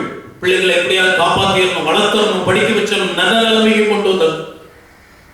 ஹல்லேலூயா. ஆகாருடைய வாழ்க்கை அப்படித்தான். அலைந்து திரிந்து கொண்டிருந்தார். திடீரென்று பிள்ளையும் சாக போகிறது என்ற ஒரு நிலைமையில தான் அவள் அழுகிறார். அங்கே ஆண்டவர் பைபிளில் சொல்லி இருக்கு பாருங்க. ஆமென், ஸ்தோத்திரம். 17 முதல் உள்ள வசனங்களை நீங்க வாசித்தீங்க அப்படின்னா, தேவன் பிள்ளையின் சத்தத்தை கேட்டார்.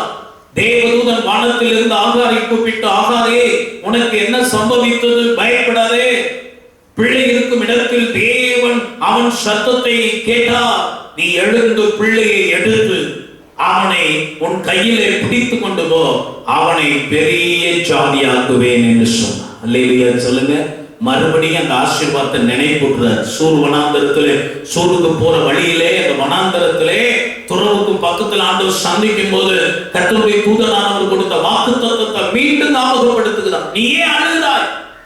நீ ஏன் அழுகிறாய்? உன் பிள்ளை செத்து போவதில்லை. ஏன்னா நான் வாக்குத்தத்தம் பண்ணியிருக்கிறேன், இந்த பிள்ளையை பெரிய ஜாதியாக்குவேன் வாக்குத்தத்தம் பண்ணியிருக்கிறேன். கைவிடப்பட்ட நிலைமையில கதறிக்கொண்டு கண்ணீர் வடித்துக் கொண்டு பிள்ளைகளுக்காக அழுது கொண்டிருக்கிற தேவனுடைய பிள்ளைகளே, கர்த்தர் சொல்லுகிறார், நான் உன்னை மறப்பதில்லை. உன்னை குறித்து, உன் பிள்ளை குறித்து ஒரு வாக்குத்தத்தம் இருக்கிறது, ஒரு தீர்க்கதரிசனம் இருக்கிறது, அது நிறைவேறும்படி நான் செய்வேன் என்று கர்த்தர் சொல்லுகிறார். அதனால அழாத. அதுக்கு முன்னால நீ செத்து போவதில்லை, உன் பிள்ளை செத்து போவதில்லை, உங்களுக்காக நான் முன் குறித்ததை நிச்சயமாய் நிறைவேற்றுவேன் என்று கர்த்தர் சொல்லுகிறார். கரங்களை உயர்த்தி ஒரு அல்லேலூயா சொல்லுவோம். அல்லேலூயா. அப்போ அடுத்து உடனே அப்படி வெறும் வார்த்தையினால சொல்லிட்டு ஆண்டவர் போகல. இப்ப அவங்களுடைய தேவை தண்ணீர். தண்ணீர் தவணத்தினால் தான் பிள்ளை செத்து கொண்டிருக்கிறது. நீடு தேவை. இப்ப உடனடியாக பைபிள் சொல்லுகிற தேவன் அவளுடைய கண்களை திறந்தார். அப்பொழுது அவள் ஒரு தண்ணீர் துறவை கண்டு. இப்ப பிரச்சனை என்ன? உன் கண்ணு திறக்கப்பட வேண்டியதான் பிரச்சனை. ஆசீர்வாதம் எங்க இருக்கிறது? உன் வாழ்க்கையின் உயர்வு எங்க இருக்கிறது? உன் பிள்ளையின் வாழ்க்கையின் உயர்வு எங்க இருக்கிறது? மேன்மை எங்க இருக்கிறது? ஆசீர்வாதம் எங்க இருக்குது? ஆண்டவர் கண்ணை திறந்தார். ஆகாரின் கண்ணை திறந்தார். ஒரு ஊற்றை காண்பித்தார். அவள் போய் தண்ணீர் குடித்து தன் தாகத்தை தீர்த்து கொண்டது மட்டுமல்ல, துருத்தி நிறைய நிரப்பி கொண்டு போய் தன் பிள்ளைக்கு கொடுத்து தன் பிள்ளையை பிழைக்க வைத்தார். அல்லேலூயா சொல்லுங்க, அல்லேலூயா. தேவன் பிள்ளையுடனே கூட இருந்து அவன் வனாந்தரத்திலே குடியிருந்து விழ்வித்தையிலே வல்லவனான். பாருங்க, பிள்ளைய வளர்க்கிறதுக்காக கணவனால் கைவிடப்பட்ட நிலைமை, அவன் கொடுத்த ஜீவனாம்சம் தீர்ந்து போன ஒரு நிலைமை. ஆண்டவரால் அவள் ஆசீர்வதிக்கப்பட்டார். சில நேரத்துல உன் கணவனிடத்தில் இருந்து நீ சில பணங்களை வாங்க, பொருட்களை வாங்க நீ வழக்காடி கொண்டிருக்கலாம், போராடி கொண்டிருக்கலாம். அவனுக்கு நல்ல மனசு இல்ல. சில காலம் உன்னோடு வாழ்ந்து இருக்கிறான், பிள்ளை இருக்கிறது. ஆனா உனக்கு கொடுக்கிற மனசு அவனுக்கு இல்லாம இருக்கலாம். நீ கர்த்தரை நம்பு, கர்த்தரை நோக்கி கூப்பிடு. மனுஷனுக்கு முன்னால அழாத, கர்த்தருக்கு முன்னால கண்ணீர் வடித்து கெஞ்சுவியா என்று சொன்னா ஆண்டவர் உன் கண்ணை திறந்து உனக்கு ஒரு ஆசீர்வாத நீரூற்றை காண்பித்து உன்னையும் பிள்ளையையும் பிழைக்க வைப்பார். கைகளை உயர்த்தி அல்லேலூயா சொல்லுவோம். அல்லேலூயா. ஆண்டவர் செய்வார். பாருங்க, அவர் சாகாம தன் பிள்ளையை காப்பாத்துறது மட்டும் இல்லை, அந்த பிள்ளையை வளர்த்து அந்த பிள்ளையை படிக்க வச்சு அந்த விழுவித்தையில் வல்லவனான்னு சொல்லி அவன் ஏதோ ஒண்ணு சம்திங் படிக்க வச்சிருக்கிறான், கற்றுக்கொள்ள வைத்திருக்கிறான். அவன் வல்லவனான திறமசாலியா வளரும்படி கர்த்தர் செய்திருக்கிறார். அவ கர்த்தர் கூட இருந்தா அந்த ஆகாரம் அதுக்கு சப்போர்ட் பண்ணா. ஆமென், சோதனை எல்லாத்தையும் கர்த்தர் பார்த்துக்கிடுவாரு அப்படின்னு நாம செய்ய வேண்டிய கடமைகளை செய்யாம இருக்க கூடாது. நிறைய பெற்றோர் அப்படி சொல்றாங்க, மரத்தை வச்சவன் தண்ணி ஊத்துவான், கர்த்தர் எல்லாம் பார்த்துக்கிடுவாரு. இல்ல, நீ என்ன செய்யணுமோ அதை முதல்ல நீ செய்யணும், பிறகு கர்த்தர் செய்ய வேண்டியதை செய்வா.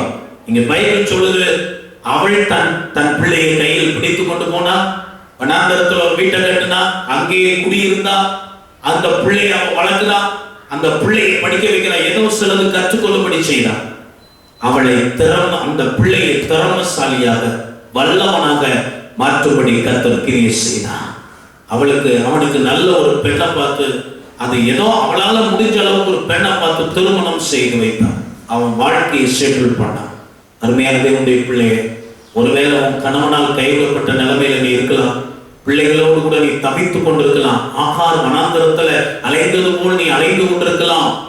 உன் கணவனிடத்திலிருந்து வர வேண்டிய ஜீவனாம்சம், சில பண உதவிகள், பொருள் உதவிகள் உனக்கு கிடைக்காமல் நீ கோர்ட்டுல வழக்காடி கொண்டிருக்கலாம். பேசி பேசி பார்த்து உனக்கு நியாயம் கிடைக்காமல் இருக்கலாம். கவலைப்படாத. ஆகாரை தள்ளப்படுதலை, கைவிடப்படுதலை நோக்கி பார்த்து அவளை கண்டு, அவள் கண்ணை திறந்து அவளுக்கு நீரூற்றை காண்பித்து, அவளுக்கு ஆசீர்வாதம் வரக்கூடிய வழியை காண்பித்து, உனக்கு ஒரு நல்ல வேலையை ஆண்டவர் தருவா, உன் கை நிறைய சம்பளத்தை ஆண்டவர் தருவா, உன் பிள்ளைய வளர்க்கத்தக்கதான சத்துவத்தை கர்த்தர் உனக்கு தருவா. மனுஷனை நம்பி அல்ல, கர்த்தர் பரலோகத்திலிருந்து உனக்கு ஒரு தாசையை அனுப்புவார். உன் பிள்ளையை வளர்க்க, உன் பிள்ளையை படிக்க வைக்க, பிள்ளையை நல்ல வாழ்க்கையை அமைத்து கொடுக்க கர்த்தர் உன்னை கொண்டு கர்த்தர் பயன்படும். நீ செத்து போகாத, உன் பிள்ளையை கொல்லணும் முயற்சி எடுக்காத, தற்கொலைக்கு நேராக போகாதே. கர்த்தர் சொல்லுகிறார், இன்றைக்கு எச்சரிப்பாய். ஆமென், ஸ்தோத்திரம். நிச்சயமாக சொல்லுகிறார், உன்னை குறித்தும் உன் பிள்ளையை குறித்தும் எனக்கு ஒரு திட்டம் இருக்கிறது, எனக்கு ஒரு திட்டம் இருக்கிறது. ஹல்லேலூயா. நாங்கள் சிறு வயதா இருக்கும்போது என்னுடைய தகப்பனார் பயங்கர குடிகாரனா இருந்ததுனால வீட்டுல அடிக்கடி சண்டை நடக்கும். என்னுடைய தாயார் நாங்கள் பிள்ளைகள் எல்லாரையும், சிறு பிள்ளைகளை 3 முறை தற்கொலைக்கு அழைத்து சென்றார். ஏன்னா அவங்க சாகணும்னு விரும்பினாங்க, இந்த பிரச்சனையில இருந்து அவங்க தப்பித்துக் கொள்ளணும்னு நினைச்சாங்க. ஆனா நான் தனியா போயிடக்கூடாது, பிள்ளைகளை விட்டுட்டு போனா பிள்ளைகளுடைய நிலைமை மோசமாயிருந்து சொல்லி பிள்ளைகளாகி எங்களையும் கொண்டு விட்டு அவர்களையும் தற்கொலை செய்து கொள்ள முயற்சித்தார். ஆனா ஏதோ கடவுளுடைய சக்தி எங்களை அவ்வப்போது தடுத்து தடுத்து தடுத்து காப்பாற்றி கொண்டே வந்தது. அன்றைக்கு ஒருவேளை என்னுடைய தாயார் எங்களை கொண்டு விட்டு அவர்கள் மறித்திருப்பார்கள் என்று சொன்னா, இன்னைக்கு நான் ஒரு ஊழியக்காரனா மாறி இருக்க முடியாது.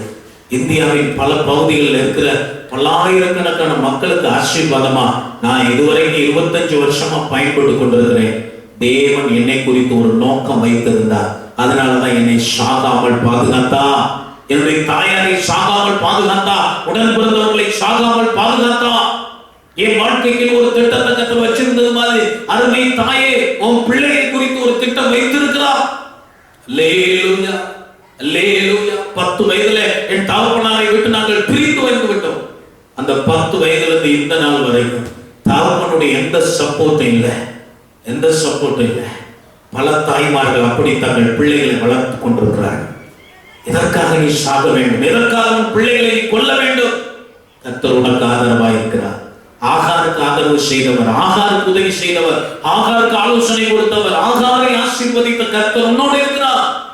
ரபால சந்துரிபா, எந்த இடத்திலிருந்து உனக்கு உதவி வராட்டாலும் பரவாயில்ல, கர்த்தர் நோக்கிப்பா, நீ பிழைத்துக் கொள்ளும்படி கர்த்தர் செய்வான். பிள்ளை பிழைத்துக் கொள்ளும்படி கர்த்தர் செய்வான்.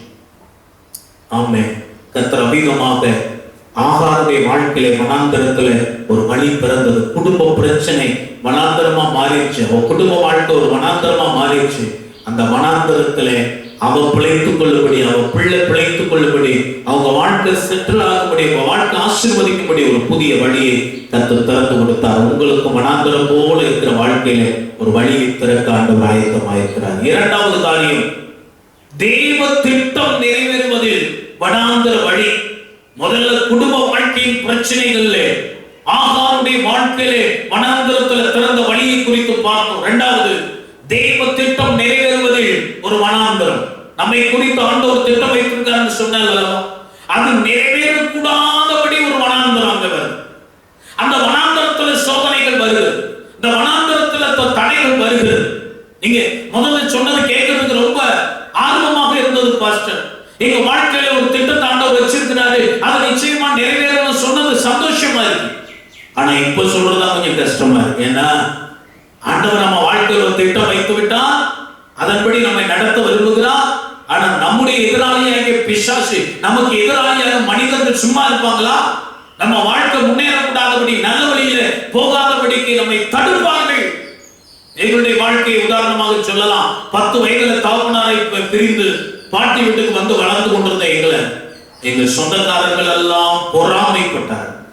என்ன போய் யாருக்கிட்டையாவது கைகட்டி நின்று கூலி வேலை பார்த்து அவங்க ஏதாவது கொடுப்பாங்களா அப்படின்னு நினைச்சு வாடாம, எங்களுக்கு இருந்த சொந்த நிலத்துல நாங்க விவசாயம் பண்ணி எங்கள் உடல் உழைப்பை கொடுத்து ராப்பகலா கஷ்டப்பட்டு வாழ்க்கையில முன்னேறி கொண்டு வந்தோம்.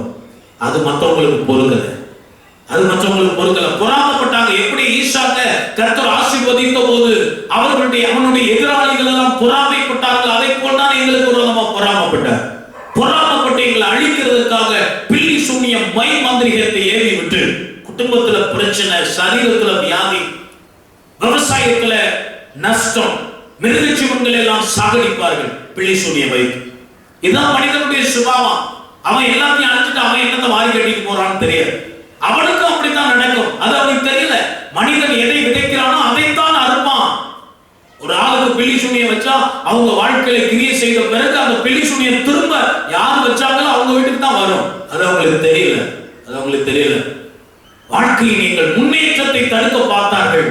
நாங்க யாருக்கிட்டையும் கொள்ளையடிச்சு திருடி சம்பாதிக்கல. கஷ்டப்பட்டு ராப்பகலாக கஷ்டப்பட்டு ஒரு ஆண் துணை இல்லாதபடிக்கு சிறு பிள்ளைகளை வைத்துக் கொண்டு தாயார் கஷ்டப்பட்டார்கள். இரவு பகலாக சிறு பிள்ளைகள் நாங்கள் எல்லாம் காட்டுல, வயல் காட்டிலேயே கிடப்போம். எல்லா வேலைகளையும் செய்வோம். வாழ்க்கையில முன்னேறுகிறதுக்கு மனிதர்கள் தடையாக. இதே போல்தான் நம்ம வாழ்க்கையில தேவ திட்டம் நிறைவேறுகிறதுல சில தடைகள் வரும்.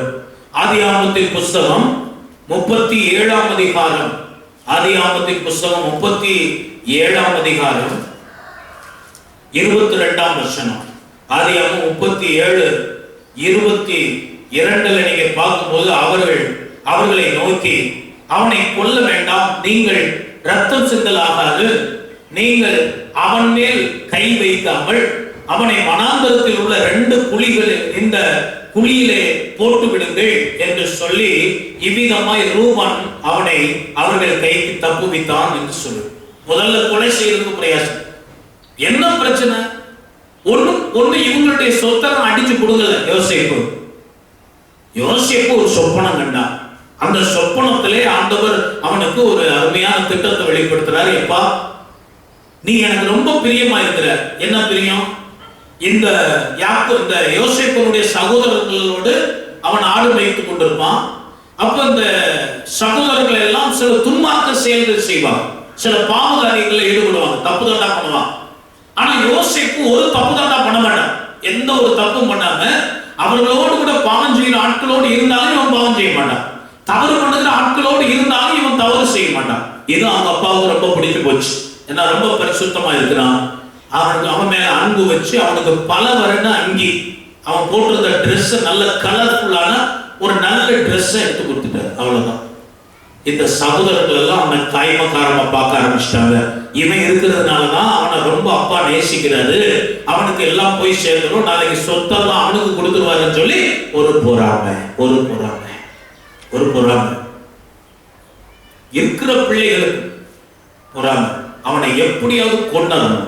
அவன் உயிரோட இருந்தானா ஆண்டவர் சொன்னாரு, உன் சகோதரர்கள் எல்லாரையும் பார்க்கிலும் உன்னை உயர்த்துவேன், உன் குடும்பத்தில் இருக்கிற எல்லாரையும் பார்க்கிலும் உன்னை உயர்த்துவேன். அதுதான் ஆண்டவர் உனக்கு கொடுத்திருக்கிற தரிசனம், அதுதான் திட்டம். இவன் கடைசி பிள்ளைக்கு முதல் பிள்ளை, 11வது பிள்ளையாக அவன் இருந்தான். இவனை எல்லாரோடவும் உயர்த்துவேன்னு கர்த்தர் வாக்குத்தத்தம் கொடுக்கிறார். காரணம் அவன் சுபாவம் நல்ல சுபாவம், செயல்பாடுகள் நல்ல செயல்பாடுகள், அவன் வாழ்க்கை பக்திய பரிசுத்தமா இருந்திருக்கான். அப்போ ஆண்டவருடைய திட்டத்தை தடுக்கும்படி, யோசேப்பினுடைய வாழ்க்கையில கர்த்தர் கொடுத்திருந்த தரிசனம் நிறைவேறாதபடிக்கு அவனை தடுக்கும்படி சொந்த சகோதரர்களை முயற்சி பண்ணாங்க. அவனை முதல்ல கொல்ல முயற்சி செய்தார்கள். முடியாததினால அவனை குழியிலே போட்டு விட்டார்கள். இப்படி பல காரியங்கள் அவன் வாழ்க்கையில நடந்தது. வனாந்தரத்தில் அவனை குழியில போட்டான். ஆனாலும் அந்த குழியில் இருந்து அவன் தூக்கி எடுக்கப்பட்டான். வனாந்தரத்தில் நீ அழிஞ்சு போயிட்டீங்கன்னா உன்னை குறித்து ஆண்டவர் வச்சிருக்கிற திட்டம் நிறைவேறும்.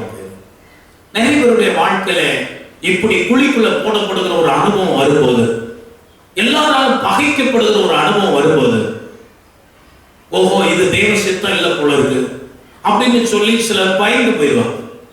ஏனென்றால் யோசேப்புக்கு ஏன் இந்த குழியின் அனுபவத்தை ஆண்டவர் அனுமதித்தார் என்றால், இப்பதான் ஃபர்ஸ்ட் எக்ஸ்பீரியன்ஸ் அவனுக்கு. ஒரு பெரிய பிரச்சனையிலிருந்து கர்த்தரால காப்பாற்ற முடியும் என்பதை அவன் அறிந்து கொண்டான். ஒரு நல்ல சொல்லுங்க, நம்ம வாழ்க்கையில ஒவ்வொரு பிரச்சனை வரும்போதும் கர்த்தர் யார் என்பதை நாம் அறிந்து கொள்றோம். ஒரு வியாதி வரும்போது அவர் சுகமாக்குகிறவர் என்பதை அறிந்து கொள்றோம். ஒரு பண தேவை வரும்போது அவர் தேவையை சந்திக்கிற யெகோவா ஈரே என்பதை அறிந்து கொள்றோம். ஒரு சண்டை வரும்போது அவர் வெற்றி கொடுக்கிற ஆண்டவர் என்பதை அறிந்து கொள்றோம். ஒரு சமாதானக்கேடு வரும்போது அவர் யெகோவா ஷலோம் என்பதை அறிந்து கொள்றோம்.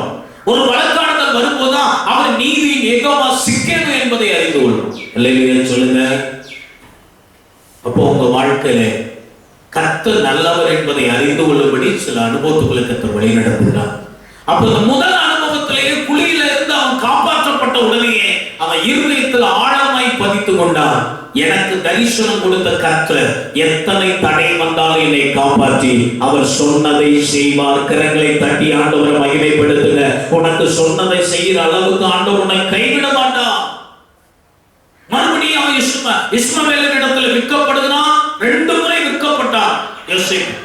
அவன் கொண்டு போய் போத்திபார் கையில வித்து போட்டான். போத்திபார் வீட்டுல ஒரு அடிமையாக, ஒரு கூலிக்காரனாக வேலை செய்ய, பிறகு பொய் குற்றச்சாட்டு சாட்டப்பட்டு சிறைச்சாலையில போடப்பட்டான். 13 வருடங்கள் அவன் வாழ்க்கையில இப்படிப்பட்ட போராட்டங்களை அனுபவிச்சான். ஆண்டவர் அவனை ஏற்ற காலத்துல உயர்த்தினார். அல்லேலூயா சொல்லுங்க. ஏற்ற காலத்துல கர்த்தர் உயர்த்தினார். அவனை எகிப்து தேசத்துக்கே அதிபதியாக கர்த்தர் மாற்றினார். முதல்ல ஆண்டவர் இவனுக்கு சித்தம் வச்சிருந்தது என்ன? சகோதரர்களை பார்க்கிலும் குடும்ப நபர்களை பார்க்கிலும் உன்னை உயர்த்துவேன்னு கர்த்தர் சொன்னார். இப்போ இவங்க எல்லாம் இவனை அழிக்க நினைச்சதுனால யோசேப்பு சொல்றான், நீங்க எல்லாரும் எனக்கு தீமை செய்ய நினைத்தீர்கள், கர்த்தரோ எனக்கு அதை நன்மையாய் முடியும். இப்ப ஆண்டவர் இன்னும் கொஞ்சம் அந்த உயர்வை மேம்படுத்துறார் பாருங்க. ஏன்னா இவன் அந்த இடத்துல எதுவுமே எதிரடையாய் செய்யாம கர்த்தர் என்ன செய்ய நினைக்கிறாரோ அந்த வழிக்கு தன்னை ஒப்பு கொடுத்தது, ப்ராசஸுக்கு தன்னை ஒப்பு கொடுத்ததுனால எகிப்து ஒரு நாட்டுக்கே தலைவனாய் பிரதம மந்திரியாய் யோசேப்பை கர்த்தர் மாற்றி விட்டார். அல்லேலூயா. அருமையான தேவனுடைய பிள்ளை, நீ கடினமாய் நடத்தப்படுகிறாயா? பொய் குற்றச்சாட்டு சாட்டப்படுகிறாயா? பொறாமைப்படுகிறார்களா? அவன் மேல உன்னை அழிக்க பார்க்கிறாங்களா? உன் மேல கோபப்படுறாங்களா? உன்னை குழியில போடுபடி செய்கிறாங்களா? தேவையற்ற பிரச்சனைய தொந்தரவுகளை உனக்கு கொடுத்து உன்னை டிஸ்டர்ப் பண்றாங்களா? உன் முன்னேற்றத்தை தடுக்க, உன் வாழ்க்கையில உயர்வை தடுக்க பிரயாசப்படாது. கவலைப்படாது. கர்த்தர் உன் கூட இருக்கிறார். யோசேப்போடு கர்த்தர் இருந்தார். எகிப்து தேசத்துக்கு அவன் போனாலும் கர்த்தர் அவனோடு இருந்தார். அவருடைய வசனம் அவனை புடமிட்டது என்று வேதத்தில் சொல்லு. அப்படி ஆண்டவர் செய்தார். ஏற்ற காலத்துல அவனை உயர்த்தி எகிப்து தேசத்துக்கு பிரதம மந்திரியாய் கர்த்தர் மாற்றி விட்டார். ஆண்டவர் சொன்னது நிறைவேறினது. அப்போ தேவ திட்டம் நிறைவேறக்கூடாது. வாழ்க்கையில தேவன் வைத்திருக்கிற சித்தம், தரிசனம், அழைப்பு நிறைவேறக்கூடாதபடி ஒரு வனாந்தர அனுபவம் வாழ்க்கையில வருதா? கவலைப்படாத. அதுல ஒரு வழியை கர்த்தர் திறப்பார். குழிக்குள்ள போட ஒருத்தன் இருந்தா தூக்குறதுக்கு ஒருத்தன் வருவான். விற்கிறதுக்கு ஒருத்தன் வந்தா விடுதலையாக்க ஒருத்தன் வருவான். ஜெயில போட ஒருத்தன் வந்தா அதை வெளியில் எடுக்க ஒருத்தன் வருவான். கர்த்தர் அதை செய்வார். அல்லேலூயா சொல்லுங்க. இரண்டாவது, யாத்ராகமத்தின் புஸ்தகம் 3ஆம் அதிகாரம். யாத்ராகமத்தின் புஸ்தகம் 3ஆம் அதிகாரம் 1ஆம் வசனம். யாத்ராகமம் 3:1. மோசே மீதியான் தேசத்து ஆசாரியனாய் இருந்த தன் மாமனாகிய எத்திரோவின் ஆடுகளை மேய்த்து வந்தான். அவன் ஆடுகளை வனாந்தரத்தின் பின்புறத்திலே ஓட்டி தேவ பர்வதமாகிய ஓவேரை பர்வதம் மட்டும் வந்தான். வனாந்தரத்திலே மோசேயின் வாழ்க்கையில் ஒரு வனாந்தரம். அவனை குறித்து தேவ சித்தம் என்ன?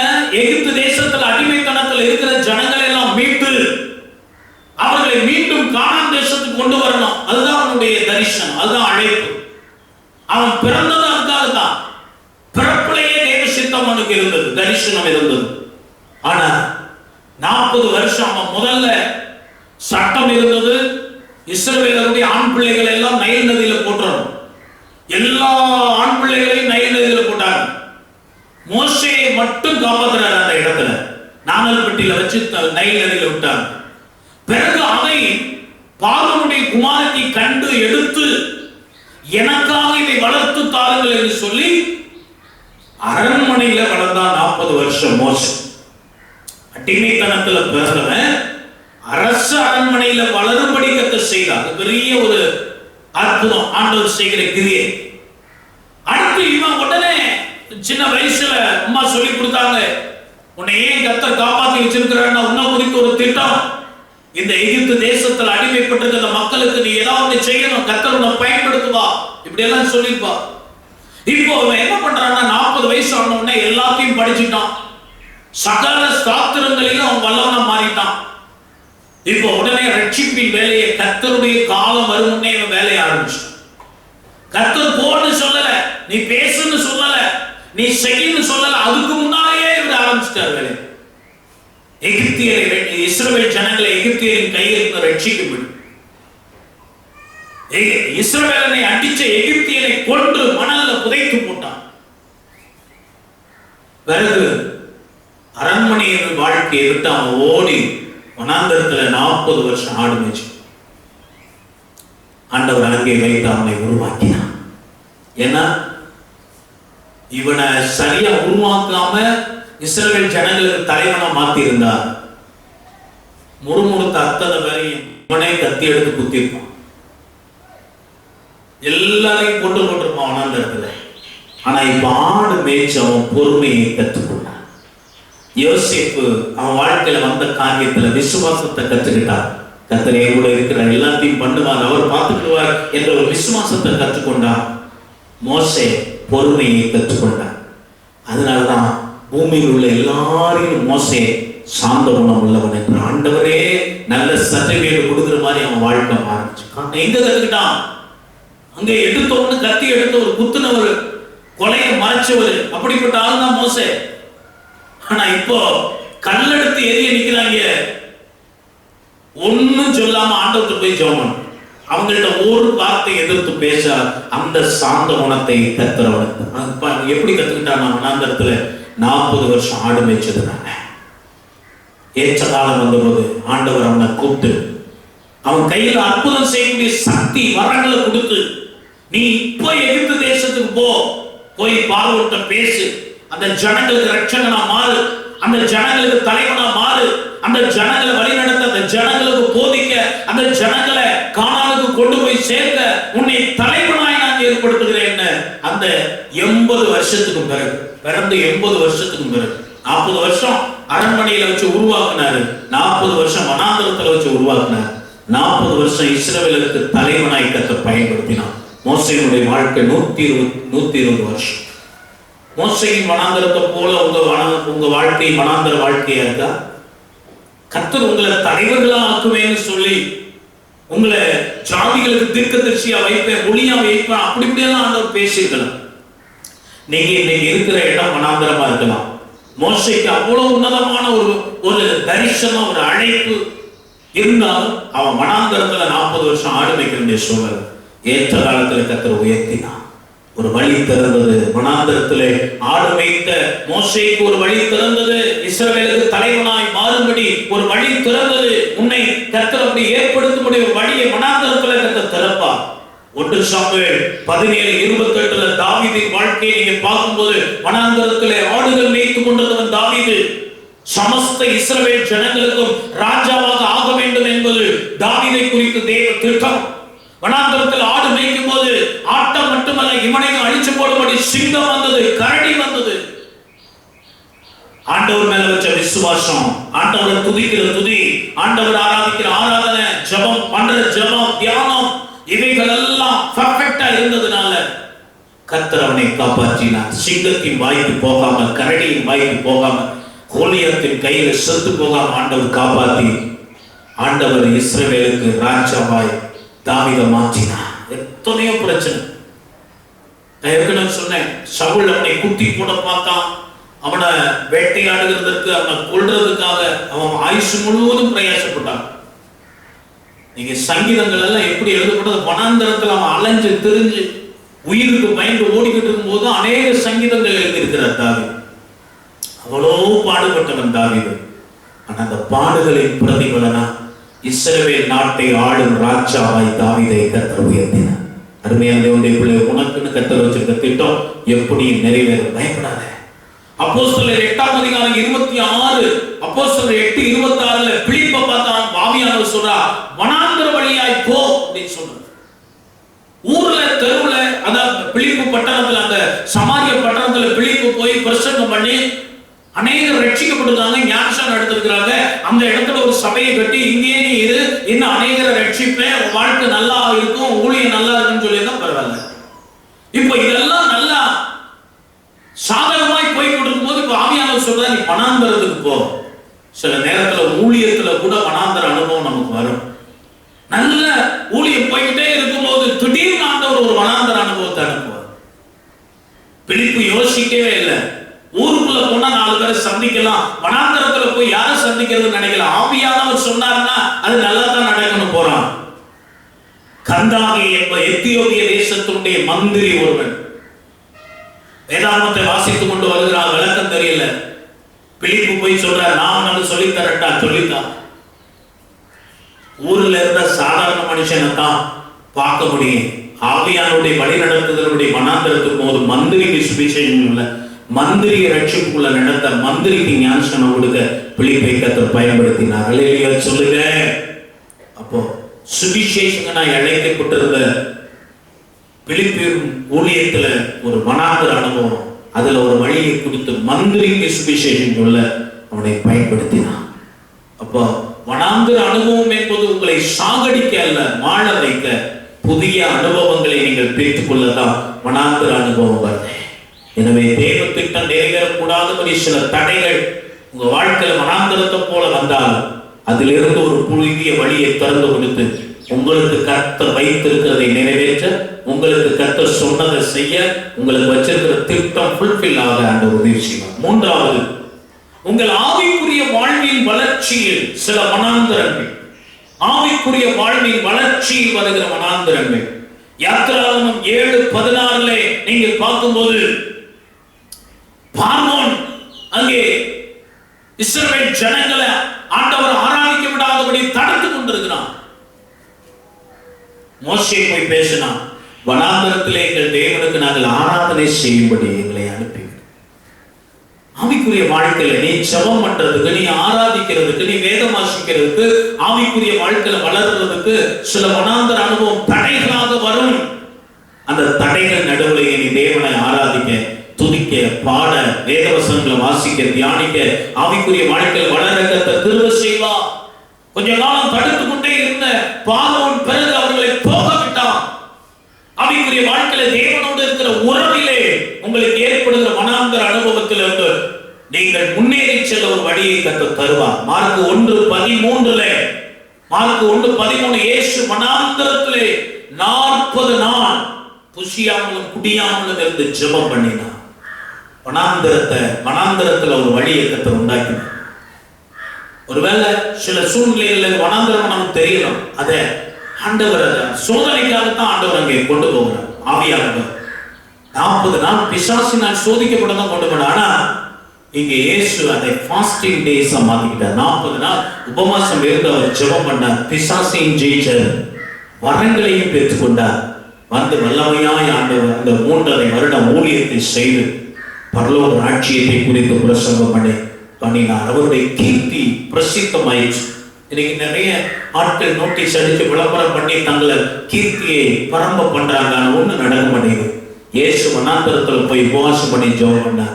அவர் பத்திரிகை அடிக்கல, நோட்டீஸ் அடிக்கல, வால் போஸ்ட் அடிக்கல. ஜனங்கள் அவரை தேடி வந்தார்கள். அல்லேலூயா, கர்த்தர் தேசித்தார்.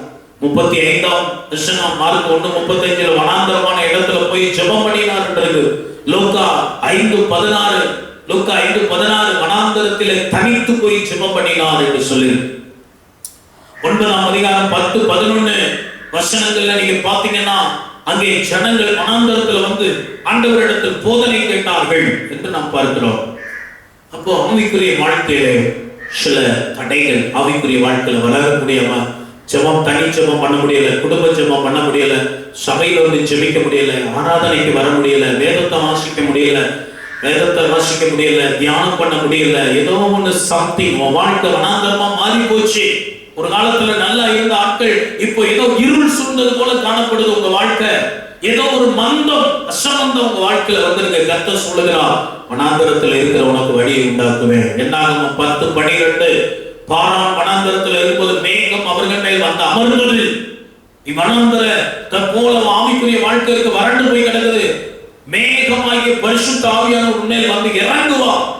மத்தேயு 4:1 ஆவியானவர் அவரை வனாந்தரத்துக்கு ஆவியானவர் கூட இருந்தார். ஆவியானவர் லீட் பண்ணுவார். ஆவியானவர் வனாந்தரத்துல கைட் பண்ணுவா. வனாந்தரம் போல இருக்கிறவன் வாழ்க்கையில ஆவியானவர் உன்னை வழி நடத்தும்படி செய்வார். பவுல் அரபு தேச வனாந்தரத்துக்கு போய் தன் ஆவிக்குரிய வாழ்க்கையை பலப்படுத்தி கொண்டார். அந்த நாட்கள்ல தான் அவன் 3ஆம் ஆண்டு வரைக்கும் எடுத்துக்கொள்ளப்பட்ட ஆவிக்குரிய உன்னத அனுபவத்தை பெற்றுக் கொண்டார். அப்ப வனாந்தரத்தை போல உங்க வாழ்க்கை இருக்குதா? அந்த ஆவிக்குரிய வாழ்க்கையை வளர்ச்சிக்கு மாற்றிக் கொள்ளுங்க. உபவாசம் இருங்க, தனித்து ஜெபம் பண்ணுங்க, வேதத்தை அதிகமா வாசிங்க. ஆவிக்குரிய வாழ்க்கையில நீங்க வளர முடியாத வருகிற தடைகள் வனாந்தரம் போல அது தொடர்ந்து நடக்கும்படி, தொடர்ந்து ஜெபிக்கும்படி, தொடர்ந்து ஆராதிக்கும்படி, இன்னும் அதிகமாய் வேதத்தை வாசிக்கும்படி, ஆவியில நிரம்பும்படி, ஆவிக்குரிய உன்னத அனுபவங்களை பெற்றுக்கொள்ளும்படி ஒரு புதிய வழியை கர்த்தர் உங்களுக்கு திறப்பார். 4வது காரியம், அனுதின வாழ்வில் அற்புதங்களில் வனாந்தரங்கள். சில அனுதின தேவைகள் சந்திக்கப்படக்கூடாதபடி, அத்தியாவசிய தேவைகள் சந்திக்கக்கூடாதபடி நம்ம வாழ்க்கையில் ஒரு வனாந்தரம் இருக்கிறது. யாத்திராகமம் 16ஆம் அதிகாரம் 14ஆம் வசனம். யாத்திராகமம் 16:14 அவங்க எண்ணத்தை உண்போம் என்று இருந்தாங்க. வனாந்தரத்துல ஒரு சிறிய வஸ்து அப்பம் வந்து கிடக்கும். அவங்க அதை பொறுக்கிக்கிடுவாங்க. மன்னா, காடை, தண்ணி, இப்படி வனாந்தரத்திலேயே அவர்களுடைய தேவைகளை எல்லாம் சந்தித்தார். அவர்கள் போட்டிருந்த வஸ்திரம் பழசாகல, அவர்கள் போட்டிருந்த பாதரட்சை தேயவில்லை. எவ்வளவு பெரிய மைட்டி மிராக்கிள்ஸ் பண்ணியிருக்காரு. நீ அப்பதுக்காகவும் தண்ணீருக்காகவும் எண்ணத்தை உண்போம், எண்ணத்தை குடிப்போம், எண்ணத்தை உடுப்போம் என்று கவலைப்படாத.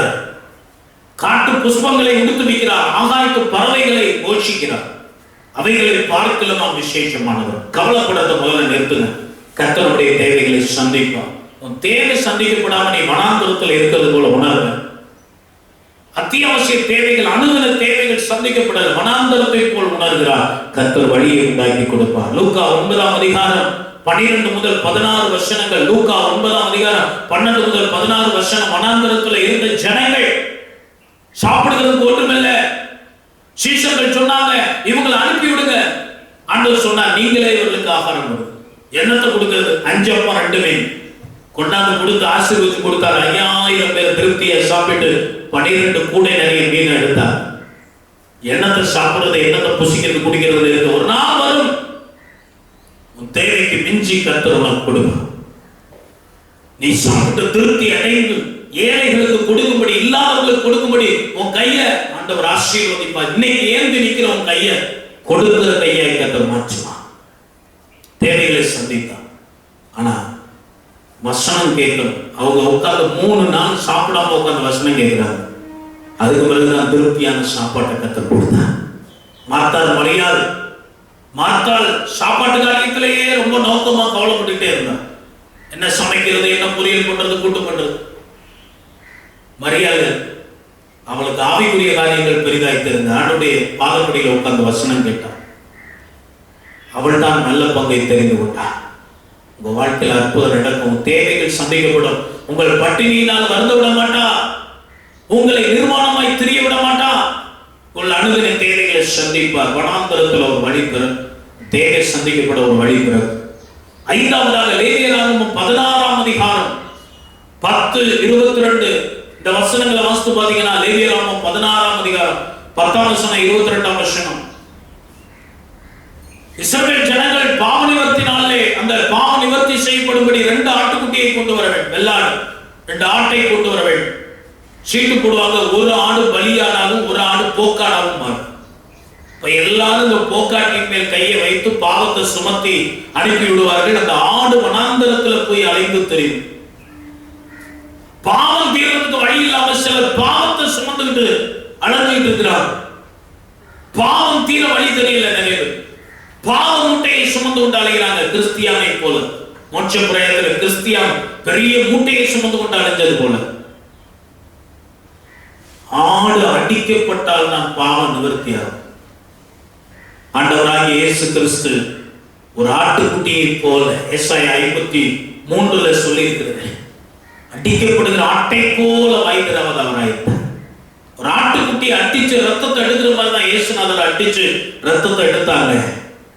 அந்த சிலுவை தொங்கின ரத்தம், இந்த சிலுவையில் தொங்கின இயேசு, அவர் சிந்தின ரத்தம் பாவத்தில் இருந்து நம்மை விடுதலையாக்குறது.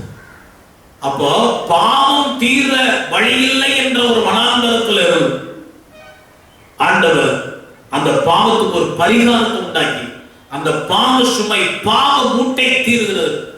ஆண்டவர் இன்றைக்கு வழியை நமக்கு திறந்து கொடுக்கிறார். பாவத்திலிருந்து ஒரு பரிபூர்ண விடுதலை கொடுக்கிறார். போக்கானை எல்லாமே இயேசு கிறிஸ்து பலியாடாய் மாறி உங்களுக்காக எனக்காக ரத்தம் சிந்தி நம்முடைய பாவத்துக்கான பரிகாரத்தை செலுத்தி விட்டார். இனி நீ பாவத்தை சுமந்து கொண்டு அலைய வேண்டிய அவசியம் இல்லை. இயேசுவின் இடத்தில் உன் பாவங்களை அறிக்கை செய்தால் அதை மன்னிக்கிறதுக்கு உண்மையுள்ளவராக இருக்கிறார். இயேசு கிறிஸ்துவின் ரத்தம் சகல பாவங்களை நீக்கி நம்மை சுத்திகரிக்கும். பாவத்துக்கு ஒரு பரிகாரம், ஒரு வழி. பாவத்துல அலைந்து தெரிகிற, பாவத்தோடு அலைந்து தெரிகிற உன் வனாந்தர வாழ்க்கையில ஒரு வழி பிறக்க போகுது. உன்னிடத்துல ஒரு பாவத்தை எல்லாம் எடுத்து போட்டு கர்த்தர் உன்னை மன்னித்து சுத்திகரித்து உன்னை ஆசீர்வதிக்க போகிறார். 6வது காரியம், சாத்தானின் சோதனைகளை ஜெயிக்க வனாந்தரத்தில் ஒரு வழி பிறக்கும். சாத்தானின் சோதனைகளை ஜெயிக்க மத்தேயு 4:1 பிசாசினால் சோதிக்கப்படுவதற்கு என்று இருக்கிறது. இயேசு பிசாசினால் சோதிக்கப்படுவதற்கு வனாந்தரத்துக்கு கொண்டு போகப்பட்டார். 4ஆம் அதிகாரம் 2 முதல் 10 வசனங்கள்ல அவர் சோதிக்கப்பட்டார். 3 விதமான சோதனை இயேசுவுக்கு வந்தது. கண்களின் இச்சை, மாம்சத்தின் இச்சை, ஜீவனத்தின் பெருமை. இந்த 3 சோதனை இயேசுவுக்கு வந்துச்சு. கல்ல அப்பமாக்கி சாப்பிடுன்னா, இவைகள் எல்லாவற்றையும் உனக்கு தருவேன்னு சொன்னா, எல்லாத்தையும் பார்த்து இதெல்லாம் உனக்கு அது கண்களின் இச்சை. சாப்பாடு மாம்சத்தின் இச்சை. நீ தேவனுடைய குமாரனியானா அது ஜீவனத்தின் பெருமை. இது 3 சோதனை ஆண்டவர் ஜெயிச்சார். 11ஆம் அதிகாரத்துல 11ஆம் வசனம், மத்தேயு 4:11, பிசாசு அவரை விட்டு விலகி போனான், தேவதூதர்கள் வந்து பணிவிடை பண்ணினார். நீங்க பிசாசுக்கு முன்னால தோத்து போகிற ஆட்களாக, சோதனையில தோத்து போகிற ஆட்களா இருக்கக்கூடாது, ஜெயிக்கிற ஆட்களா மாறும். ஒருவேளை இன்னைக்கு நீங்க பிசாசு கிட்ட தோத்துக்கிட்டே இருக்கிறீங்க, பிசாசு உங்களை ஜெயம் எடுத்துக்கிட்டே இருக்க, ஒரு வனாந்தரத்தை போல இருக்குது. வழியை உண்டாக்குவார், ஜெயிக்கிறதுக்கு ஒரு வழியை உண்டாக்குவார்.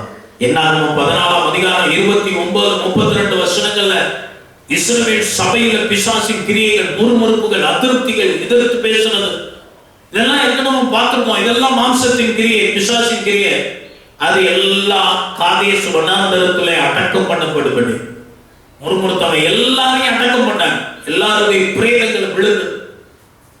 நான் நீங்க செத்து போவீங்கன்னு சொல்லல, உங்களுக்குள்ள இருக்கிற அப்படிப்பட்ட மாம்சத்தின் கிரியை, சாத்தானின் கிரியை செத்து அடக்கம் பண்ணப்படும். இயேசு பிசாசின் சோதனையை ஜெயித்த போது அவருடைய ஊழியம் புதிய விதமா ஆரம்பித்தது. இஸ்ரவேல் ஜனங்கள் எல்லாம், முறுமுறுத்த ஜனங்கள் அடக்கம் பண்ணப்பட்ட போது ஒரு புதிய சந்ததி எழுந்து யோசுவாவின் பிறகு புதுவிதமான காரியத்தை உனக்கு செய்வார்.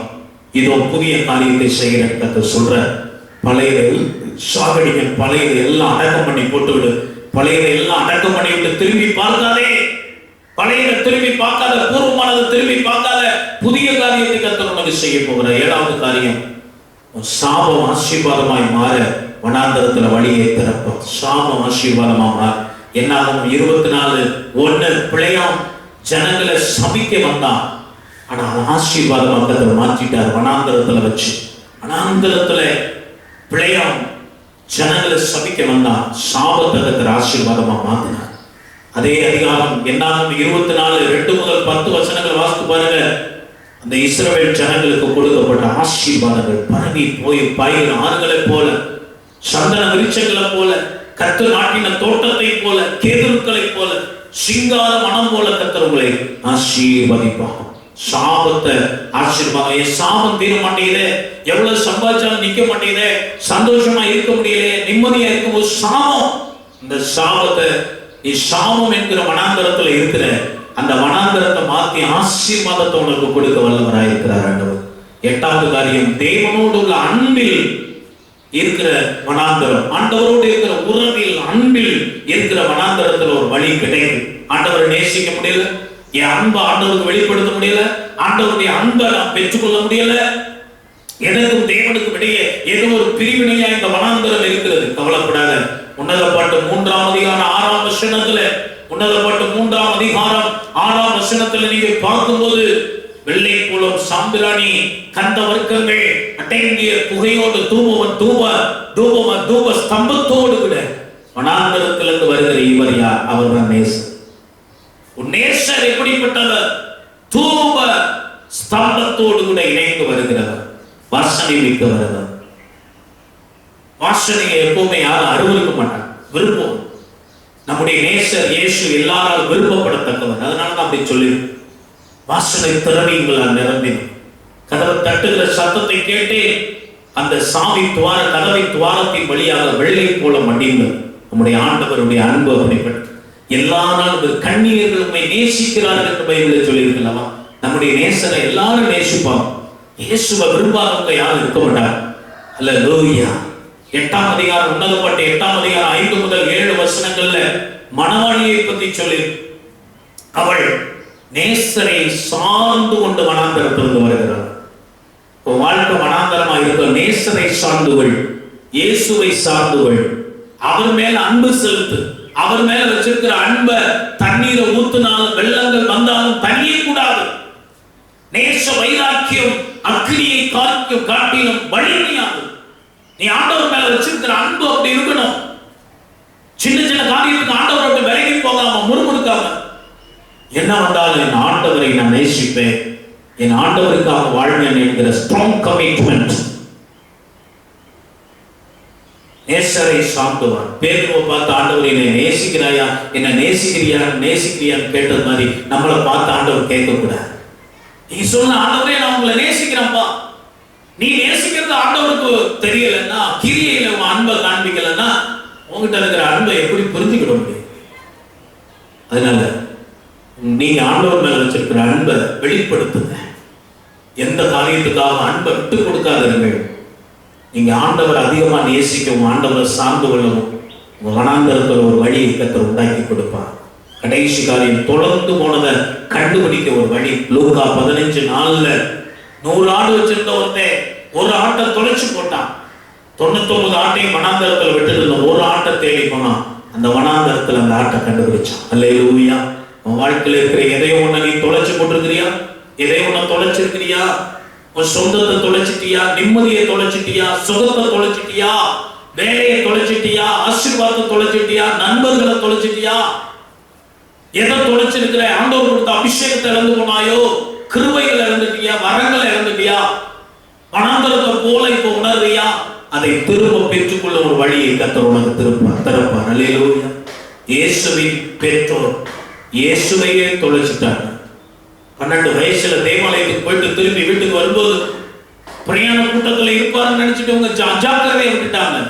பிறகு தேடிக்கொண்டே அடைந்து எல்லாத்தையும் போய் தேடி, நிறைய பேர் அப்படித்தான். அந்த உன்னத பாட்டிலையும் சொல்லியிருக்கு, நேசர் வந்து கதவு தட்டும் போது விட்டுட்டு இப்போ அவர் போயிட்டாரு, விதி விதியா போய் அடையிறார் நேசரத்தை. இப்போ ஆண்டவர் கூட இருக்கிறாரு. ஆண்டவரை விட்டுறாத, அப்படி பிரசனத்தை விட்டுறாத, அபிஷேகத்தை விட்டுறாத. இதை விட்டுட்டீங்கன்னா திரும்ப நீ தேடி தேடி தேடி அடையணும். பட்டணத்தின் காவல்காரர்கள் வந்து உன்னை அடித்து வஸ்திரத்தை பிடுங்கிக் கொள்வார்கள். கள்ளன் பிசாசு அதை செய்யும்.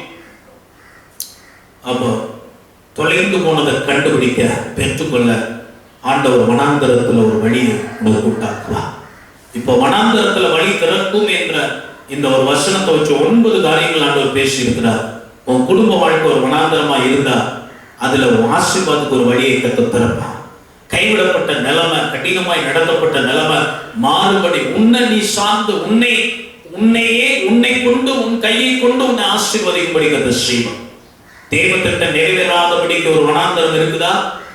தேவத்திட்டம் வாழ்க்கையில் 100% நடக்கும்படி நிறைவேறும்படி ஒரு வழியை கத்த திறப்பார். ஆவிக்குரிய வாழ்க்கையில வளரக்கூடாதபடி ஒரு வனாந்தரம் இருக்குதா? அந்த வனாந்தரத்தில் ஒரு வழியை திறந்து ஆவிக்குரிய வாழ்க்கையில வளரும்படி கத்த செய்வார். 4வது, உன் வாழ்க்கையில் அனுதின தேவைகள் சந்திக்கப்பட ஒரு அற்புதம் நடக்க வேண்டி இருக்கிறது. அந்த அற்புதம் நடக்கக்கூடாத ஒரு வனாந்தரம் வாழ்க்கையில் இருக்குதா? அதுல ஒரு வழியை திறந்து அனுதின தேவை சந்திக்கப்படும்படி ஒரு அற்புதம் நடக்கும்படி கத்த செய்வார்.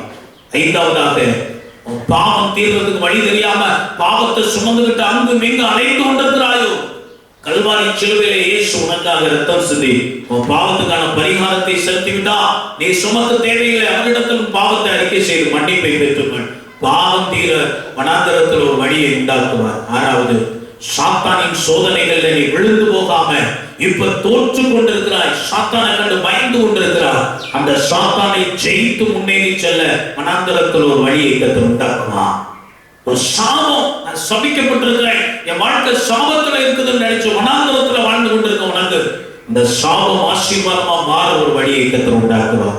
8வது, ஆண்டவருடைய அன்பில் வளர முடியல, ஆண்டவர் மேல நான் வச்சிருக்கிற அன்பை வெளிப்படுத்த முடியல, ஆண்டவருடைய அன்பை பெற்றுக்கொள்ள முடியல, ஒரு வனாந்தரத்தை போல இருக்கிறது ஆண்டவருக்கு எனக்கு இருக்கிற ஒரு உறவு என்ன நினைக்கிறாயோ, நீ தேவனை சார்ந்து கொள்ள, நேசரை சார்ந்து கொள்ள, உன் நேசம் குறைந்து போகாது இருக்க ஆண்டவர் மேல வச்சிருக்கிற அன்பில் இருக்கிற வனாந்தரத்தை அதுல ஒரு வழியை கர்த்தர் உண்டாக்குமா. ஆண்டவருடைய நேசத்தை காப்பாற்ற, அன்பை காப்பாற்ற வழி உண்டாக்குமா.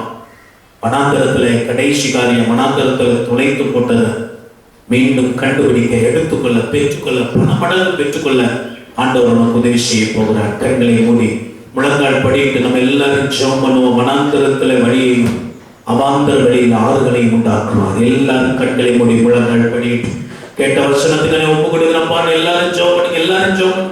வாழ்க்கை வனாந்தரத்தை போல இருக்குது, வனாந்தரத்தை போல இருக்குது. ஆண்டவர் உன்னை பார்க்கிறார் மகனே, பார்க்கிறார் மகளே. உனக்கு உதவி செய்ய அதே வனாந்தரத்துல அவர் வருகிறார். கடல்ல தத்தளித்து கொண்டு உங்களை விடுதலையாக அந்த கடலுக்குள்ள நடந்து வந்தார் அவர், புயலுக்குள்ள வந்தார் அவர். விபாலவா சந்தரவா கரதரவா தோல்வியில் தோண்டு போயிருந்த பேதுருவுக்கு மீன் பிடித்து கொடுக்கும்படி அவன் படகுல ஏறி ஆழ் கடலுக்கு போனார் நம்முடைய ஆண்டவர். ஓ ஹல்லேலூயா. கண்ணீரோடு இருந்த மார்த்தாள் மரியாளுக்கு லாசரு உயிரோடு எழுப்பி கொடுக்கும்படி அந்த கண்ணீரின் அனுபவத்துக்குள்ள அவர் போன, அவர் கண்ணீர் விட்டார் என்று பைபிளில் சொல்லி. உன் வாழ்க்கையை நன்கு அறிந்தவர் ஒருவர் இருக்கிறார். உன் வாழ்க்கையை கண்ணோக்கி பார்க்கிற ஒருவர் இருக்கிறார். ஒரு சிறுமையை கண்ணோக்கி பார்க்கிற ஒருவர் இருக்கிறார்.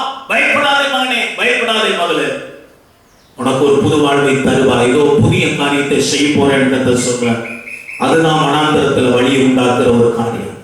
9 விதமா கர்த்தர் பேசி இருக்கிறார். ஒருவேளை இந்த அனுபவங்கள் உன் அனுபவமா இருக்கலாம், இது இல்லாம இன்னும் சில அனுபவங்கள் இருக்கலாம். நீ எந்த வனாந்தரத்துல நின்றுட்டு இருந்தாலும் கவலைப்படாத, இந்த வனாந்தரத்துல இருந்து ஒரு வழியை உண்டாக்குவான். ஆண்டவரை விட்டு விலகி போகாத, ஆண்டவரை மகிமைப்படுத்த, ஆண்டவரை பிடித்துகள், ஆண்டவரிடத்துல உன் பிரச்சனையை சொல்லு, ஆண்டவரை நோக்கி பா. அவரை நோக்கி பார்த்தவர்கள் பிழைத்துக் கொள்வார். அல்லேலூயா, அல்லேலூயா, அல்லேலூயா. என்னை கண்டார் அவர், என்னை கண்டார், உள்ளங்கையில் என்னை மறைந்து கொண்டார். என்னை கண்டார் அவர், என்னை கண்டார், உள்ளங்கையில் என்னை மறைந்து கொண்டார். கண்ணுக்குள்ளே என்னை வைத்து கடைசி வரைக்கும் காத்து கொள்வார். கண்ணுக்குள்ளே என்னை வைத்து கடைசி வரைக்கும் காத்து கொள்வார். இயேசு என் தேவன், இயேசு என் ஜீவன், இயேசுதான் எனக்கு எல்லாம். ரெண்டு கையும் வைத்து சொல்லுங்க. இயேசு என் தேவன், இயேசு என் ஜீவன், இயேசுதான் எனக்கு எல்லாம் எல்லாம். இயேசு என் தேவன், இயேசு என் ஜீவன், இயேசுதான் எனக்கு எல்லாம் எல்லாம்.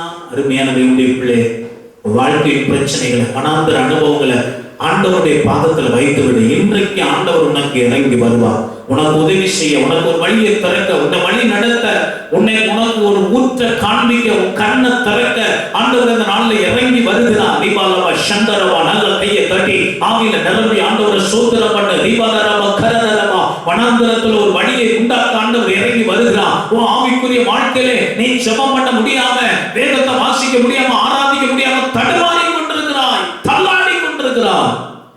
ஆண்டவர் இறங்கி வருகிறார், ஒரு வழியை பிறகு அதே வனாந்தரத்திலே ஆவிக்குரிய வாழ்க்கையை உன்னத அனுபவங்களை கற்றுக் கொடுக்க போகிறார். உனக்குன்னு தெய்வ திட்டம் இருக்கிறது, நிறைவேற கூடாத சில மனிதர்கள், சில அதிகாரிகள் அவன் உனக்கு விரோதமா தடையா இருக்கிறாங்க. கர்த்தர் உனக்கு சொன்னதை செய்வா, உனக்கு வாக்குத்தத்தம் பண்ணதை நிறைவேற்றுவா, தடைகளை உடைத்து போடுவா. அல்லேலூயா. ரிபாலமா ரபா கபா ரத ரபு ரியந்துனி மனம சந்துரி பக்கரதரவா. பிசாசை ஜெயிக்க முடியாம, பாவத்தை ஜெயிக்க முடியாம பாவத்தோடு அலைந்து திரிகிறான், தோல்வியோடு அலைந்து திரிகிறான். வழி திறக்கிறது உனக்கு. ரிமான சந்தரவா, எல்லா இடங்களிலும் உன்னை வெற்றி சிறக்க பண்ணுகிறவர் ஒருவர் உன்னோடு இருக்கிறார். மை மாந்திரிகள், பில்லி சூனியங்கள், மனித பொறாமைகள், போட்டிகள் ஒன்றும் உன்னை ஒன்று செய்ய முடியாது. ஏனென்றால் இந்த உலகத்தில் சர்வ சக்தி படைத்த ஒரு ஆண்டவர் உனக்கு தேவனாயிருக்கிறார். பயப்படாதே என்று சொல்லுகிறார். உனக்கு முன்னே நான் போகிறேன், பூனானதை செமையாக்குவேன் என்று ஆண்டவர் சொல்லுகிறார். தடைகளை உடைத்துக் கொள்கிறவர் உனக்கு முன்னே போகிறார். பயப்படாதே, கர்த்தர் நிச்சயமாக ஆசீர்வதிப்பார். மகா பரிசுத்தமுள்ள நல்ல பிதாவே, நாளிலே பேசின வார்த்தைகளுக்கு ஒப்பு கொடுக்கிறோம். இந்த நாள் ஆராதனை ஆசீர்வாதத்திற்காக ஸ்தோத்திரம். இந்த வாரம் முழுவதும் எங்களை காத்துக்கொள்ளும். நீ பேசினபடியே நாங்கள் உண்மை நம்பி அதை அறிக்கை பண்ணி விசுவாசித்து ஆசீர்வாதங்களை பெற்றுக் கொள்ள கிருபை செய்யும். மாலை ஆராதனைகளுக்கு ஆசீர்வாதி. மறுபடியும் சந்திக்கு வரைக்கும் காத்துக்கொள்ளும். எல்லா துதி கன மகிமை புகழ் மாட்சிமை உமக்கு ஒருவருக்கே செலுத்தி மீட்பு ரட்சகமான இயேசுவின் நாமத்தில் ஜெபிக்கிறோம் எங்கள் நல்ல பிதாவே, ஆமென். என் ஆத்துமாவே கர்த்தரை ஸ்தோத்திரி, முழு உள்ளமே பரிசுத்த நாமத்தை ஸ்தோத்திரி. என் ஆத்துமாவே கர்த்தரை ஸ்தோத்திரி, கர்த்தர் செய்த சகல உபகாரங்களையும் மறவாதே. ஆமென். கர்த்தராகிய இயேசு கிறிஸ்துவின் கிருபை, பிதாவாகிய தேவனுடைய அன்பு, பரிசுத்த ஆவியின் ஐக்கியம் இன்றும் சதா காலங்களிலும் நம் அனைவரோடும் இருந்து நம்மை வழி நடத்தி காப்பதாக. ஆமென், ஆமென். ஓ தேவனுக்கு மகிமை, தூக்கி எடுத்தார் என்னை, தூக்கி எடுத்தார் இயேசு. தம் கரத்தை நீட்டி ரட்சித்தாரே. ஓ தேவனுக்கு மகிமை. நான் இயேசுவை நேசிக்கிறேன், மென்மேலும் நேசிக்கிறேன்.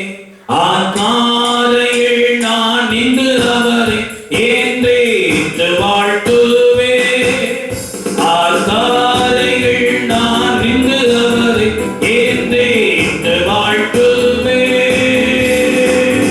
அல்லேலூயா, அல்லேலூயா, அல்லேலூயா. ஆண்டவர்கள் எல்லாரையும் ஆசீர்வதிப்பா. ஒருவரையும் வாழ்த்துங்க. கர்த்தர் உங்களோடு இருக்கிறார். God bless you. Thank you. கர்த்தர் நல்லவரே. நம் கர்த்தர் நல்லவர்.